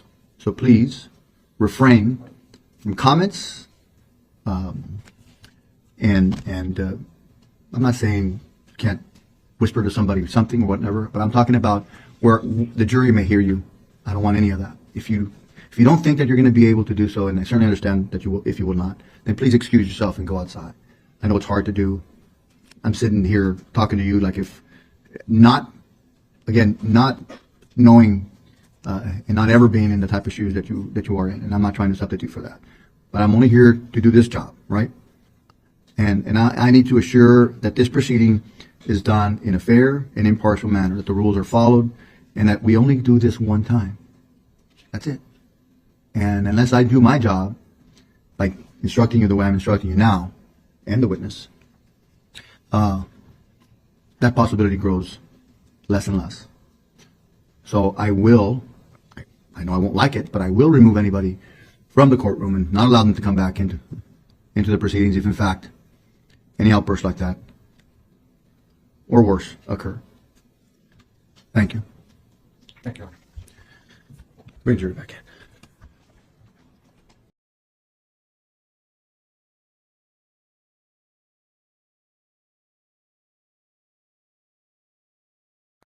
There was a part of the testimony, perhaps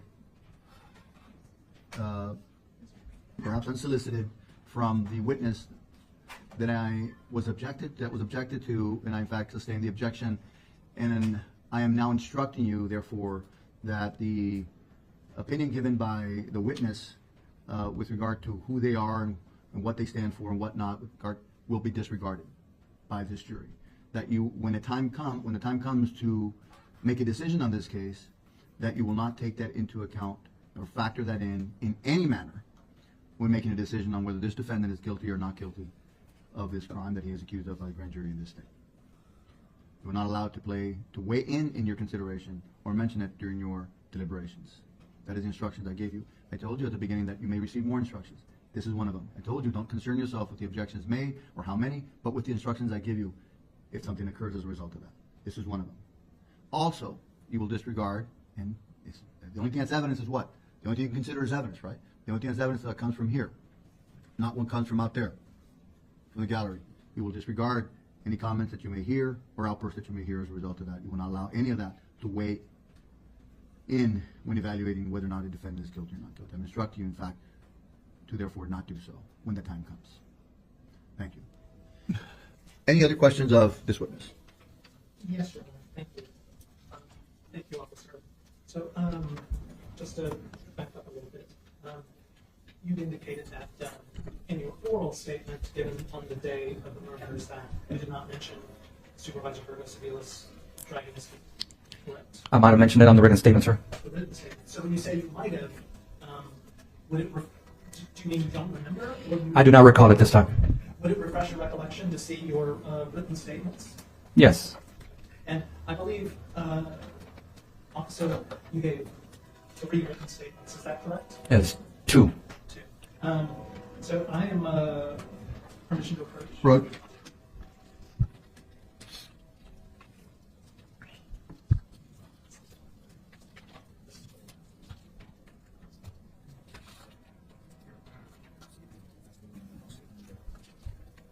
And I've marked them for the record as defendants exhibits 4 and 5. Thank you. Each. Those are the written statements that you gave on the day of the murders, April 9th.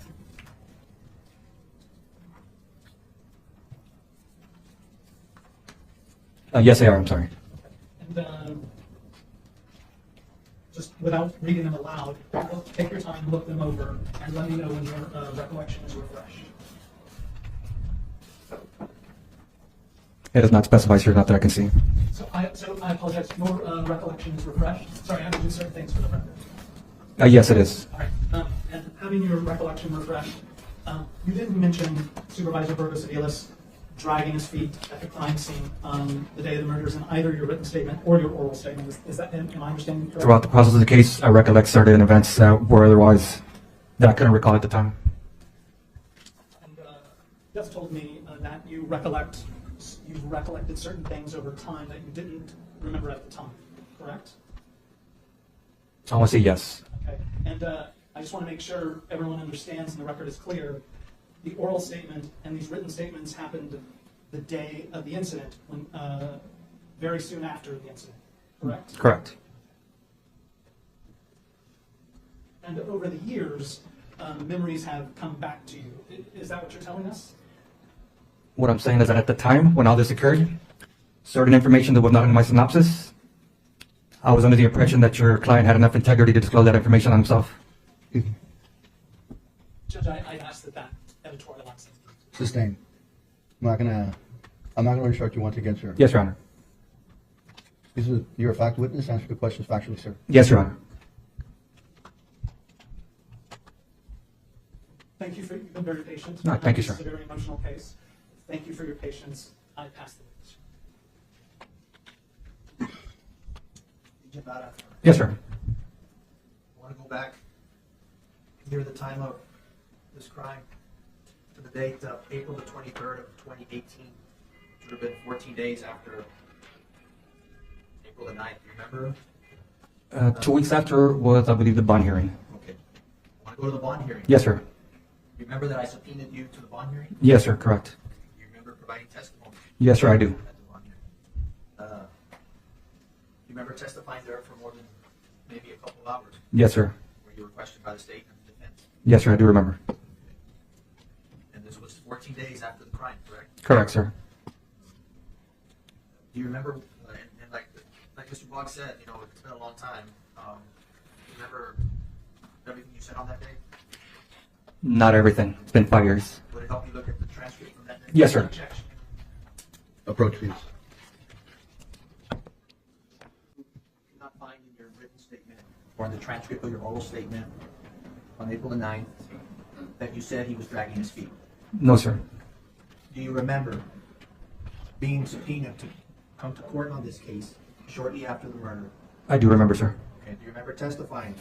Yes, I do. Do you remember me asking you questions in front of a judge? Yes, sir. Do you remember the specific questions I asked you? It's been 5 years. Do you remember specifically? The who, what, when, where, why. I mean, not the why, sir, but yes. Okay. But at this moment, you know word for word what I asked you 5 years ago. Not word for word, no, sir. Okay.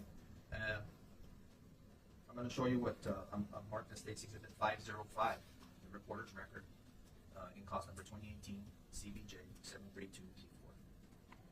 I approach.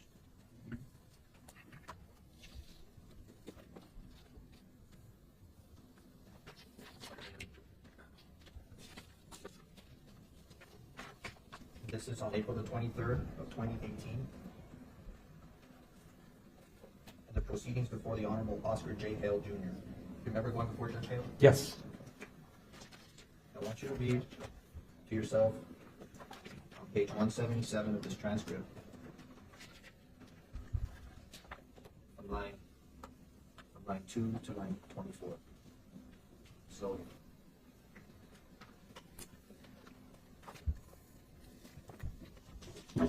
were you able to refresh your memory? Yes. Back then, 14 days after these murders occurred. You remember me asking you, now, you mentioned then that you saw him come back. He brought a shoe that you said he found. He put it on the ground, and you said he dragged his feet? Yes. And you said he kind of dragged his feet to the point where dirt picked up. Correct, sir. Is that your response? Yes, sir, it was. Back then, 5 years ago? Yes, sir. Then I asked, and to the point where you thought this was not right. I think that's Yes. That's it. That's all I'm going to allow for that part. Okay.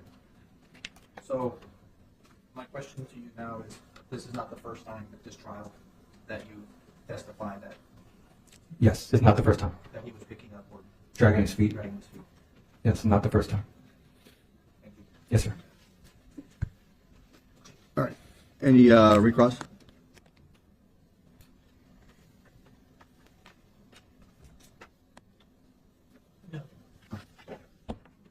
sir, you may step down and go about your business. Thank you. Thank you, Your Honor. Am I dismissed? Yes, sir, you are dismissed. Thank you.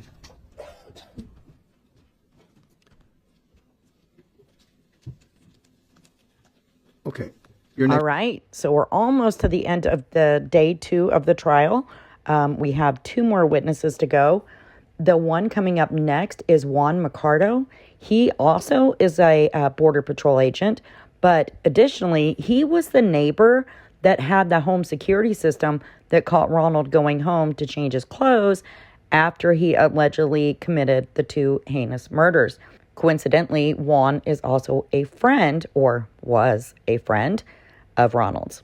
Let's watch the CCTV footage together, but pay really close attention to what Ronald does with his old neighbor friend. Come up all the way up, sir, please. And I want to ask you, so you can remind me, sir, have you already been sworn in as a witness? You have not? No. Okay, sir. Tell me your full name. Juan C. Mercado. Thank you, sir. Please raise your right hand and be sworn. You swear to tell the truth, the whole truth, and nothing but the truth, so help you God? I do. Thank you, sir. Please have a seat right up here. Go around the court board. Sit, pull up your chair, and tell us when you're ready.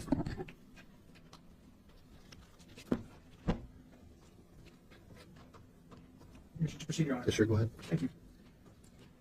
Good afternoon, Mr. Mercado. Could you please state your full name for the record? Juan C. Mercado. Thank you. Are you currently employed With Border Patrol. with Border Patrol? And where do you currently live? I live in North Dakota, Grand Forks. Okay. Now, back on April 9th of 2018, where did you reside? And here in Laredo, Texas. And specifically, could you give us an address? 305 Pedrosa Street. Okay. And on April 9th in 2018, I assume at that residence you had neighbors, correct? Yes. Who were your neighbors, or at least that relate to this matter that we're here in court for? Burgos. And do you see Mr. Burgos in court here today? Yes, sir. Could you please identify him with the piece of clothing that he's wearing? The black suit. Thank you. Let the record reflect that the witness has identified Mr. Burgos-Aviles. Okay. So on April 9th, at your residence, did you have any surveillance systems installed? Yes, sir. I had it all around the house. Okay. What kind of system was this? This is a DVR that has a hard drive in it. It was hardwired to a box in my room.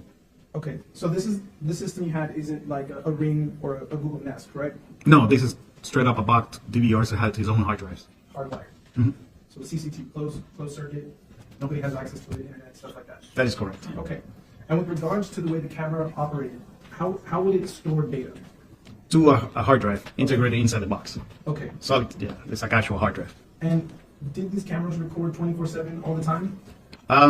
They did not. They only record during a movement. If it detected a certain move, and then they started recording right after that. Okay. So you would say then that these cameras would record based on motion? Yes, just a motion, yes. Okay. And on April 9th of 2018, was your surveillance system functioning? Yes, And it was recording everything properly? that's correct. Permission to approach the witness, John? Yes, sir. Now handing you what's been marked as State's Exhibit 502. Are you familiar with this item? Yes. How are you familiar with it? They showed me the content, which is the video that was in my house. That was in your house? Yep. Okay. Are there any markings on this particular item that indicate that you have reviewed it or recognized? Yep, after we review it, I went and signed it. Okay. Initial. And the contents, you said they were the videos, correct, from your surveillance system? That is correct. Are they true and accurate depictions of the way your house was That is correct. and the way the surveillance recorded? Yes. Your Honor, I now seek to admit into evidence State's Exhibit 502 and tenderly presents. Any objections to State's 502? No objections, Your Honor. Permission to publish. 502 is admitted without objections.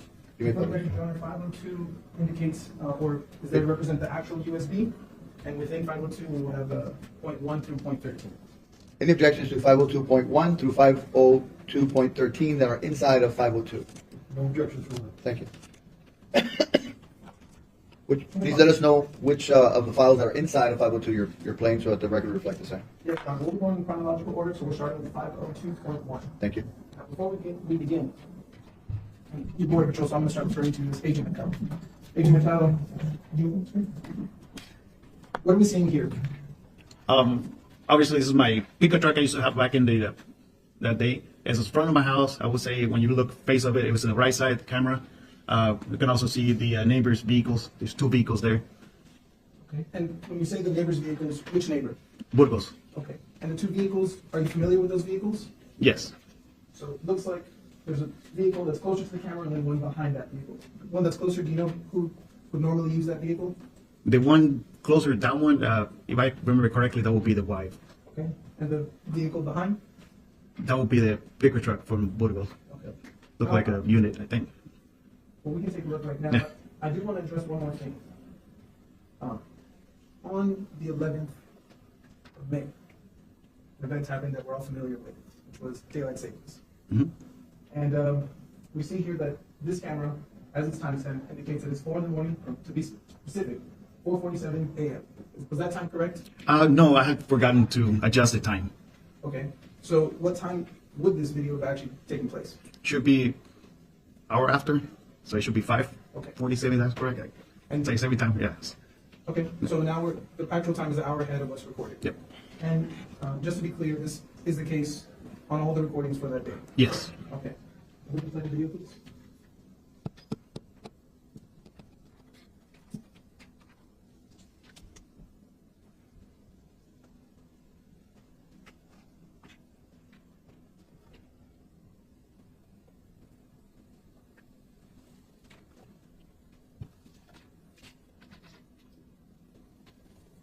For purposes of the record, could you please describe to us what just occurred in that video? Yeah, that was his personal pickup truck.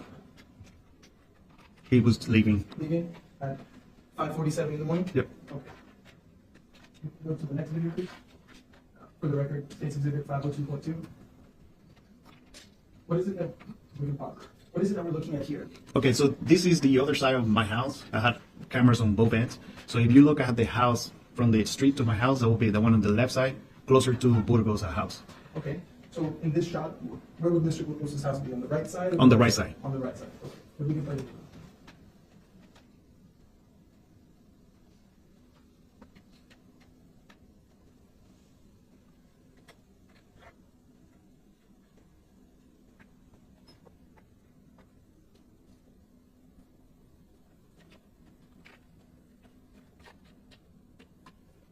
And again, for purposes of the record, what was it that we just saw?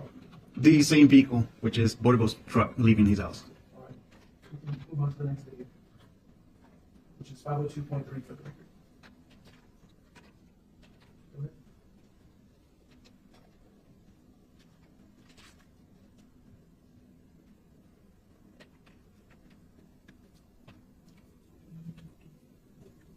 Oh. So at this point, the timestamp on this video says 6:12:08:09. It's running in the morning. But again, you had testified earlier that that timestamp should be 1 hour ahead. That's correct. So it should be 7:11 in the morning. Yep. And for purposes of the record, on States Exhibit 502.3, what is it that we saw? It's the wife's vehicle leaving, or what I would know that's her. Okay. We can go to the next video, please. Can I pause? Again, 502.4, please, on the. yes, we are now looking at 502.4. And again, timestamp says 9:27 a.m. But to your testimony, it should read 10:27 a.m. Can you put the video, please?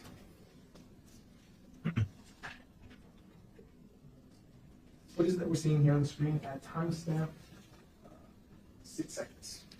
This is a kilo. What we know for a kilo truck is a pickup truck from Border Patrol. Okay. And what is it? What is it doing? He's parking on his house. Who? That would be Burgos' house, so him. Okay. And again, for the record, what time would this have been at? 10:27.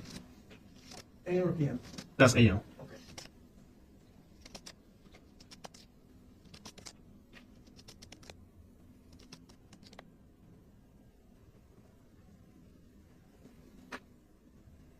I know it's hard to see. If we can go back and pause.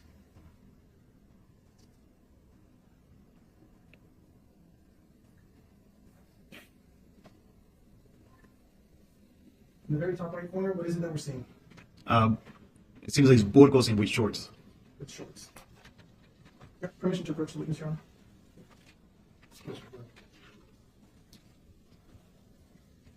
I'm now showing you what's been marked as States Exhibit 503 and 504. Are you familiar with these items? Yes, same one, turn the screen. What are they? They're There's screenshot from that video. Okay, and are they true and accurate representations and depictions of stills from your surveillance That is correct. system? All right. You're not tendering to defense States Exhibit 503, 504.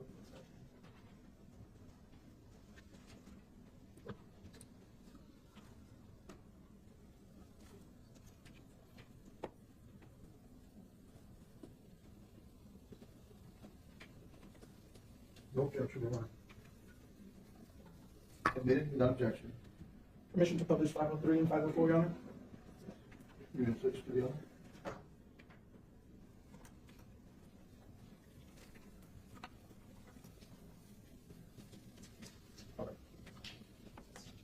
I want to start here with the timestamp. As this is a still from your surveillance camera. What time are we looking at here? Should be 10:27 a.m. I want to focus your attention. Bear with me here. At the corner right here. What is it that we're seeing right here? Burgos with shorts and black shoes.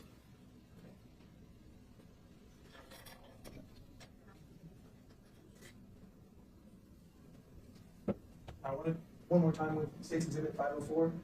Could you please give me the timestamp on this one? 10:27 a.m. All right. And the same thing. Is that what we're looking at there? That's still Burgos with the shorts turning around or something. Okay.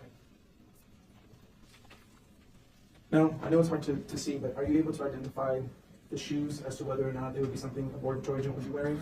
No, Okay. it would be boots. But you're familiar with what Border Patrol wears while they're on duty, correct? That is correct. And let me ask you, are shorts something that an on-duty Border Patrol agent, especially in a supervisory position, is allowed to wear? No.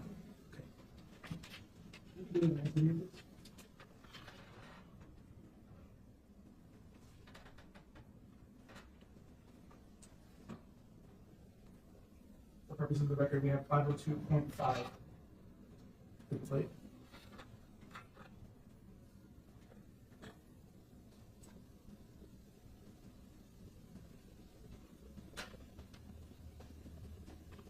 For the record, what is it that we saw? The kilo unit or picker truck going to Burgos' house. Okay. And the time? 10:26 on that one a.m. Okay. Can we pause it? What time do you have here? On states 502.6. It will be 10:27 a.m. Right?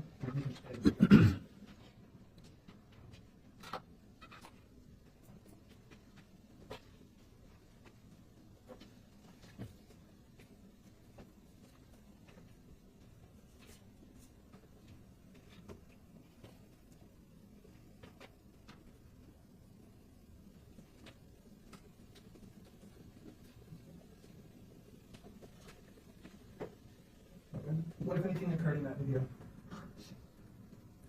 What occurred? If anything. This was when he get off and go inside the house. Okay. So he's inside the house then? Yes. At this point. All right. We can keep moving. Now publishing 502.7.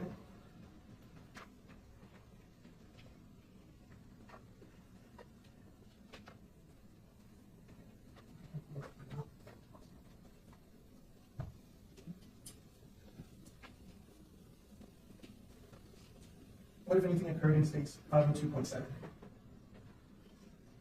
I believe this is when he returns to the vehicle. I'm not sure. I didn't see very close on that. That's fine. And with regards to the time? Yeah, what it's time would it be? 10:28 and it's still in the house. All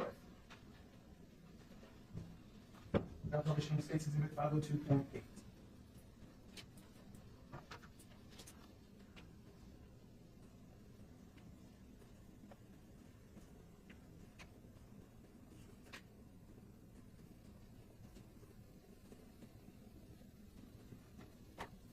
All right.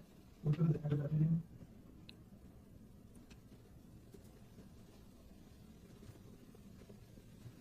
For purposes of the record, on 502.8 at timestamp 21 seconds. What time is it?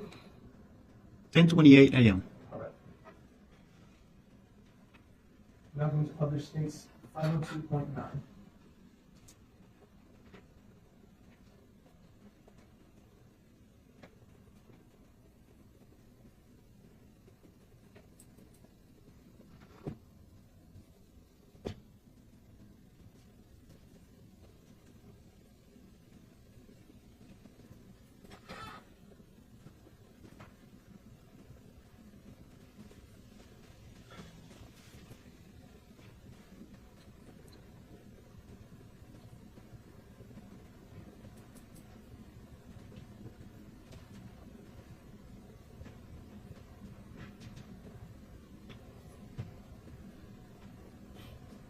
pause right here.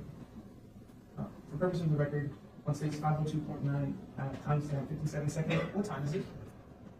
10:31 a.m. All right, we can move on to the next case. Now publishing states exhibit 502.10.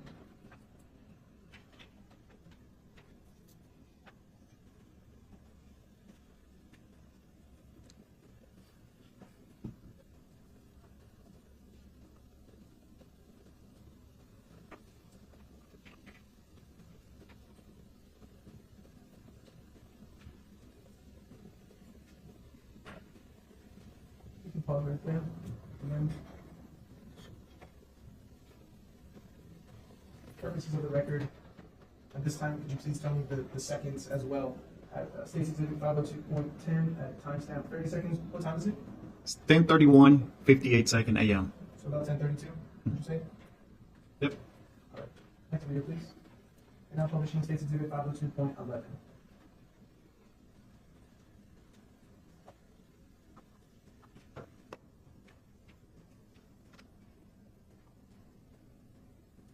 Pause very briefly.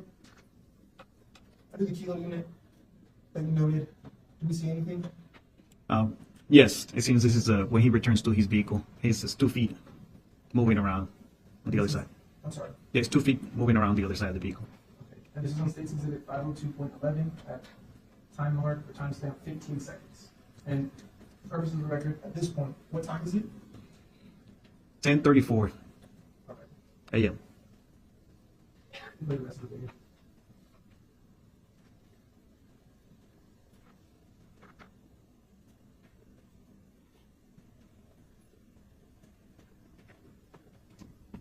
All right. Now I'm going to publish States Exhibit 502.12.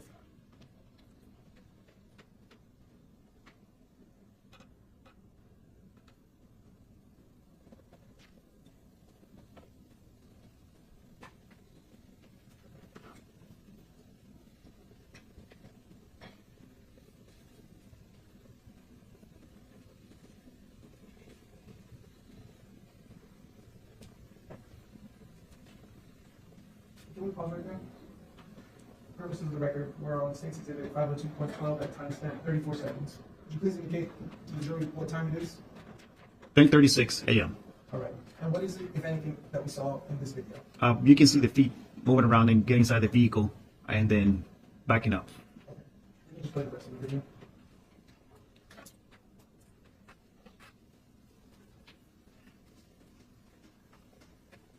And finally, I'm going to publish 502, States Exhibit 502.13.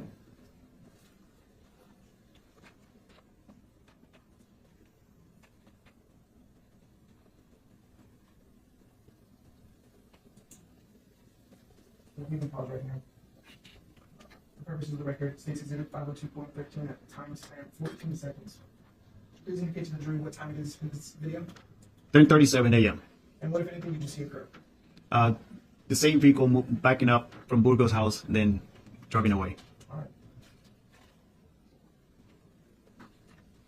The vehicle that we saw move earlier, enter the driveway and leave the driveway, what kind of vehicle was it? It's a kilo unit, as we know, is pickup truck, where we use for border patrol. Border Patrol. And was it marked? Yes, it's a marked unit. In total, roughly how long was he at his house?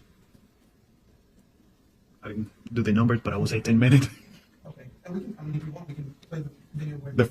Yeah, if you want me the exact numbers, like we can play the first one and then go back. But So right now, just for your memory, it's 10:37, correct? Okay, yes. And if we can go to States Exhibit, no, we can get rid of 4, 502.4.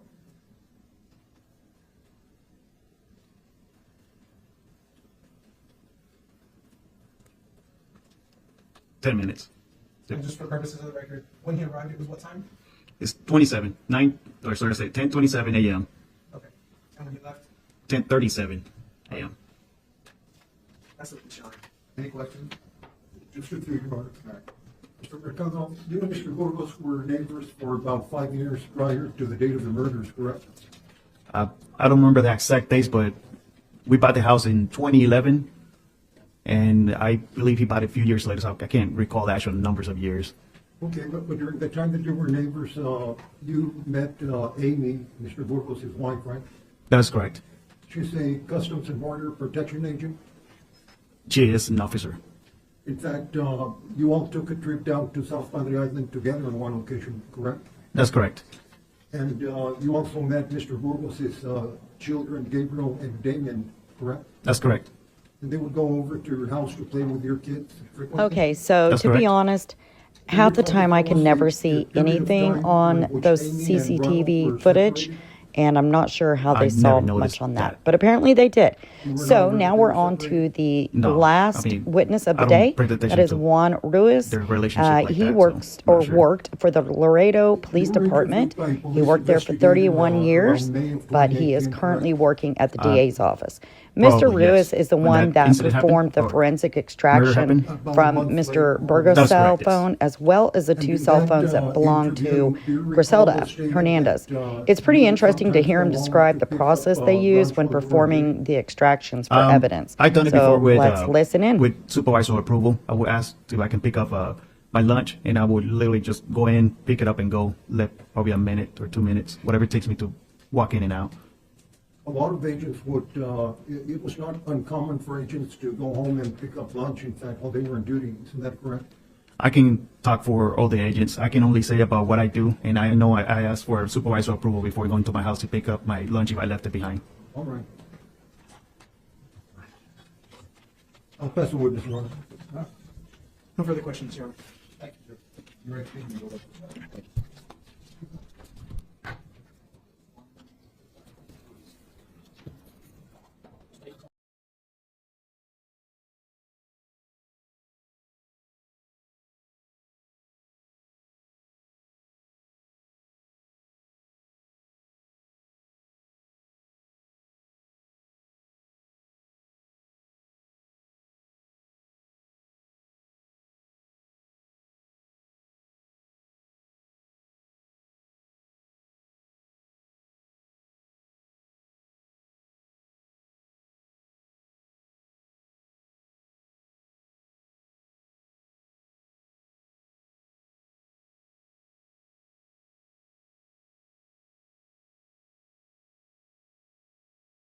Bring digital evidence from mobile devices.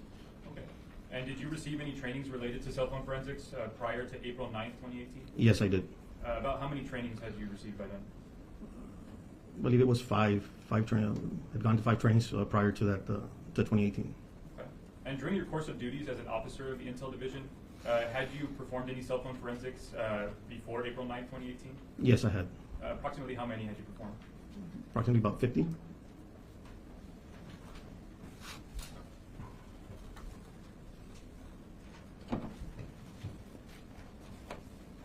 For large or extra large? Large.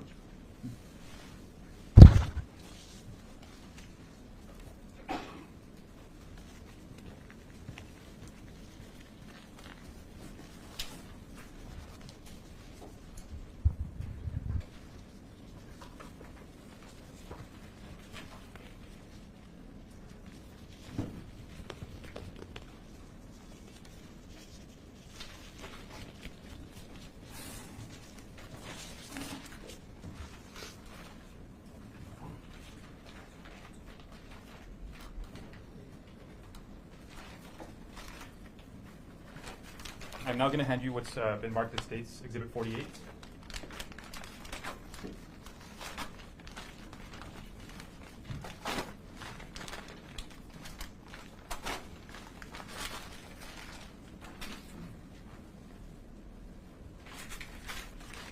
Your Honor, may I approach the witness? Mm-hmm.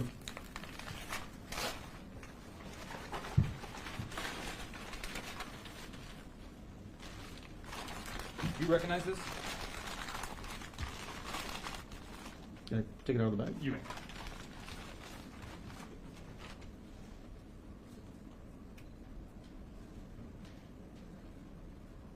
Yes. And what is it? It's a Samsung Galaxy S7, I believe.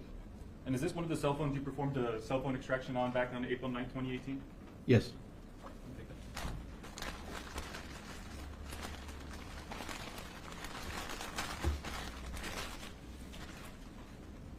Your Honor, I'm now tendering to defense for inspection State's Exhibit 48.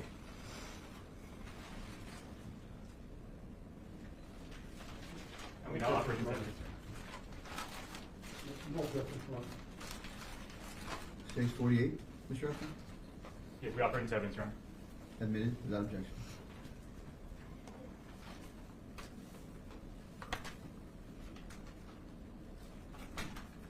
And Mr. Ruiz, as to State's Exhibit 48, do you know whose cell phone that belonged to? Mr. Anthony Burgos? Your Honor, may I proceed with this? You may. I'm now handing you what's been marked as State's Exhibit 49. Do you recognize this? Yes. And what is it? It's a Samsung Galaxy. And is this another one of the cell phones you performed an extraction on April 9, 2018? Yes, I did. Or about? Yes. And do you know whose phone this belonged to? Ms. Grizelda Hernandez. I'm now tendering to the defense for inspection what's been marked as State's Exhibit 49. And operating as evidence. No objection, Your Honor. Admitted without objection.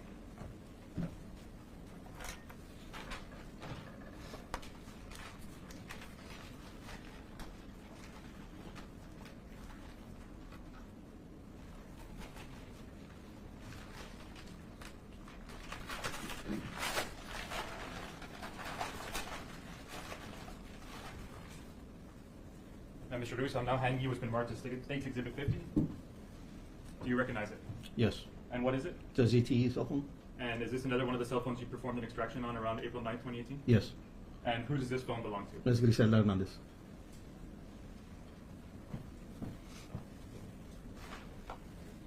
I'm now tendering to the defense what's been marked as State's Exhibit 50.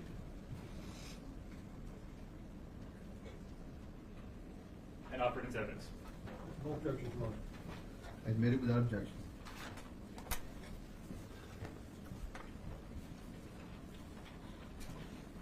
Now, you just saw what was marked as State's Exhibit 48, which you said was the defendant's Ronald Anthony Burgos-Aviles' phone. Is that correct? Yes. Now, was that phone, that extraction of that phone, was that pursuant to a search warrant? Yes, sir. And was that search warrant, did that contain a probable cause affidavit? Yes. And was that search warrant signed by a judge? Yes. Now,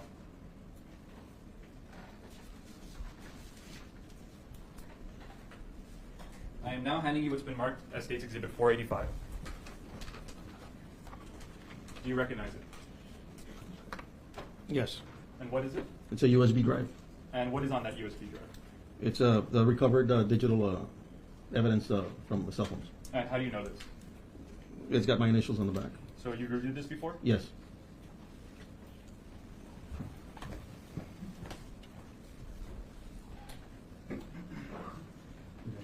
Mr. Ruiz, are the reports contained in this USB a true and accurate copy of the original reports you generated in 2018? Yes. Have they been altered in any manner? No. As to the information that is contained in State's Exhibit 485, what kind of electronic equipment was originally used to generate it? It's a Cellbrite UFED Touch. And what is Cellbrite UFED Touch? Cellbrite UFED Touch is it's a standalone device that's used for the extraction of digital evidence from cell phones and other digital devices, laptops, smartwatches, all the sort, tablets. Okay, and so when you say that Cellbrite is a standalone device, does that mean it's a hardware? Yes, it's hardware. Does it require any extra software to perform those forensic extractions? Not for the forensic extraction. Now, did you have a chance to examine the equipment back in 2018? Yes. Was it a standard type of equipment for the purpose for which it was used? Yes. And was it in good working order? Yes. Now, what process is generally used to input information onto Cellbrite? So the cell phone, in this particular case, the cell phone was an Android, so the cell phone has to be prepared in order to be connected to the Cellbrite, to the device, to the hardware, in order for it to perform the extraction. Okay, and how is that device prepared for extraction? There are certain steps that are taken. So you go to settings, you click on settings. After settings opens up, you go to about phone. Once about phone opens up, scroll down, you go to the build number. You tap the build number 7 times. Once you do that, another drop down opens up, which is developer options. Once you go into developer options, you turn on USB debugging and you set the phone to stay awake. Once that process is done, then it's ready to get plugged into the Cellbrite device. Okay, so you prep the phone and you plug it into Cellbrite and it's ready to input information. Yes. And once you input information onto Cellbrite, how do you store that information? It gets stored onto an external hard drive. Okay. And once it is on that external hard drive, how do you then recover that information? That information is recovered by the UFED physical analyzer. And what is the UFED physical analyzer? It's software that's intended to analyze, to create reports, create timeline graphs, basically to put all the information that's the digital information that's extracted, the digital evidence that's extracted from the mobile device, to put it into a readable format. Okay. And did you use any additional software in extracting the information? No. Now, using Cellbrite UFED Touch and the UFED Physical Analyzer, did you extract, recover, and save any information from Grizelda and Dominic's phones that you have available today in a digital form? Yes. And in what format were these forms generated in? In PDF format. And once these forms are generated in PDF format, can they then be edited afterwards? No, because they were generated in read-only. So once they are generated in read-only, there's no more editing of that? Can't be altered or edited or deleted. So the information in that report is solely information that came from the cell phone? Yes. I'm now tendering to defense what's been marked as State's Exhibit 485 for inspection and offered into evidence. No objections, Your Honor. Admitted without objection.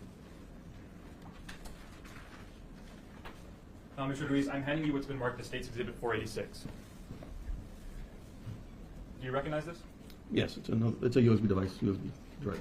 Okay, and are you familiar with that USB drive? Yes. And how are you familiar with it? It's got my initials in the back. And what is contained in that USB drive? As well, digital evidence that was obtained from one of the mobile devices. And do you know which mobile device that was? From Mr. Anthony Burgos' device.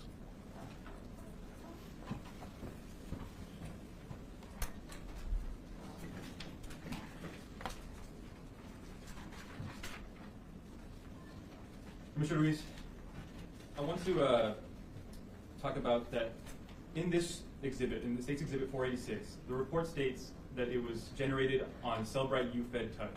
However, in the supplemental report that you provided to the Laredo Police Department back in April, you stated that it was performed on Oxygen Forensic Detective. Can you please explain that discrepancy? It was a clerical error in my behalf, as far as the supplement is concerned. Okay, so the report that you generated back then is the same report that is on this USB? Yes. All right, you all. So that is a wrap on day 2 of this capital murder trial. These videos take an awful lot of time, and if you don't mind, please give it a thumbs up. Subscribe if you're not, and the membership link is in the description below the video. I'll be back tomorrow with day 3. You guys have a great evening. Bye-bye. Yes. And was it also generated as a PDF?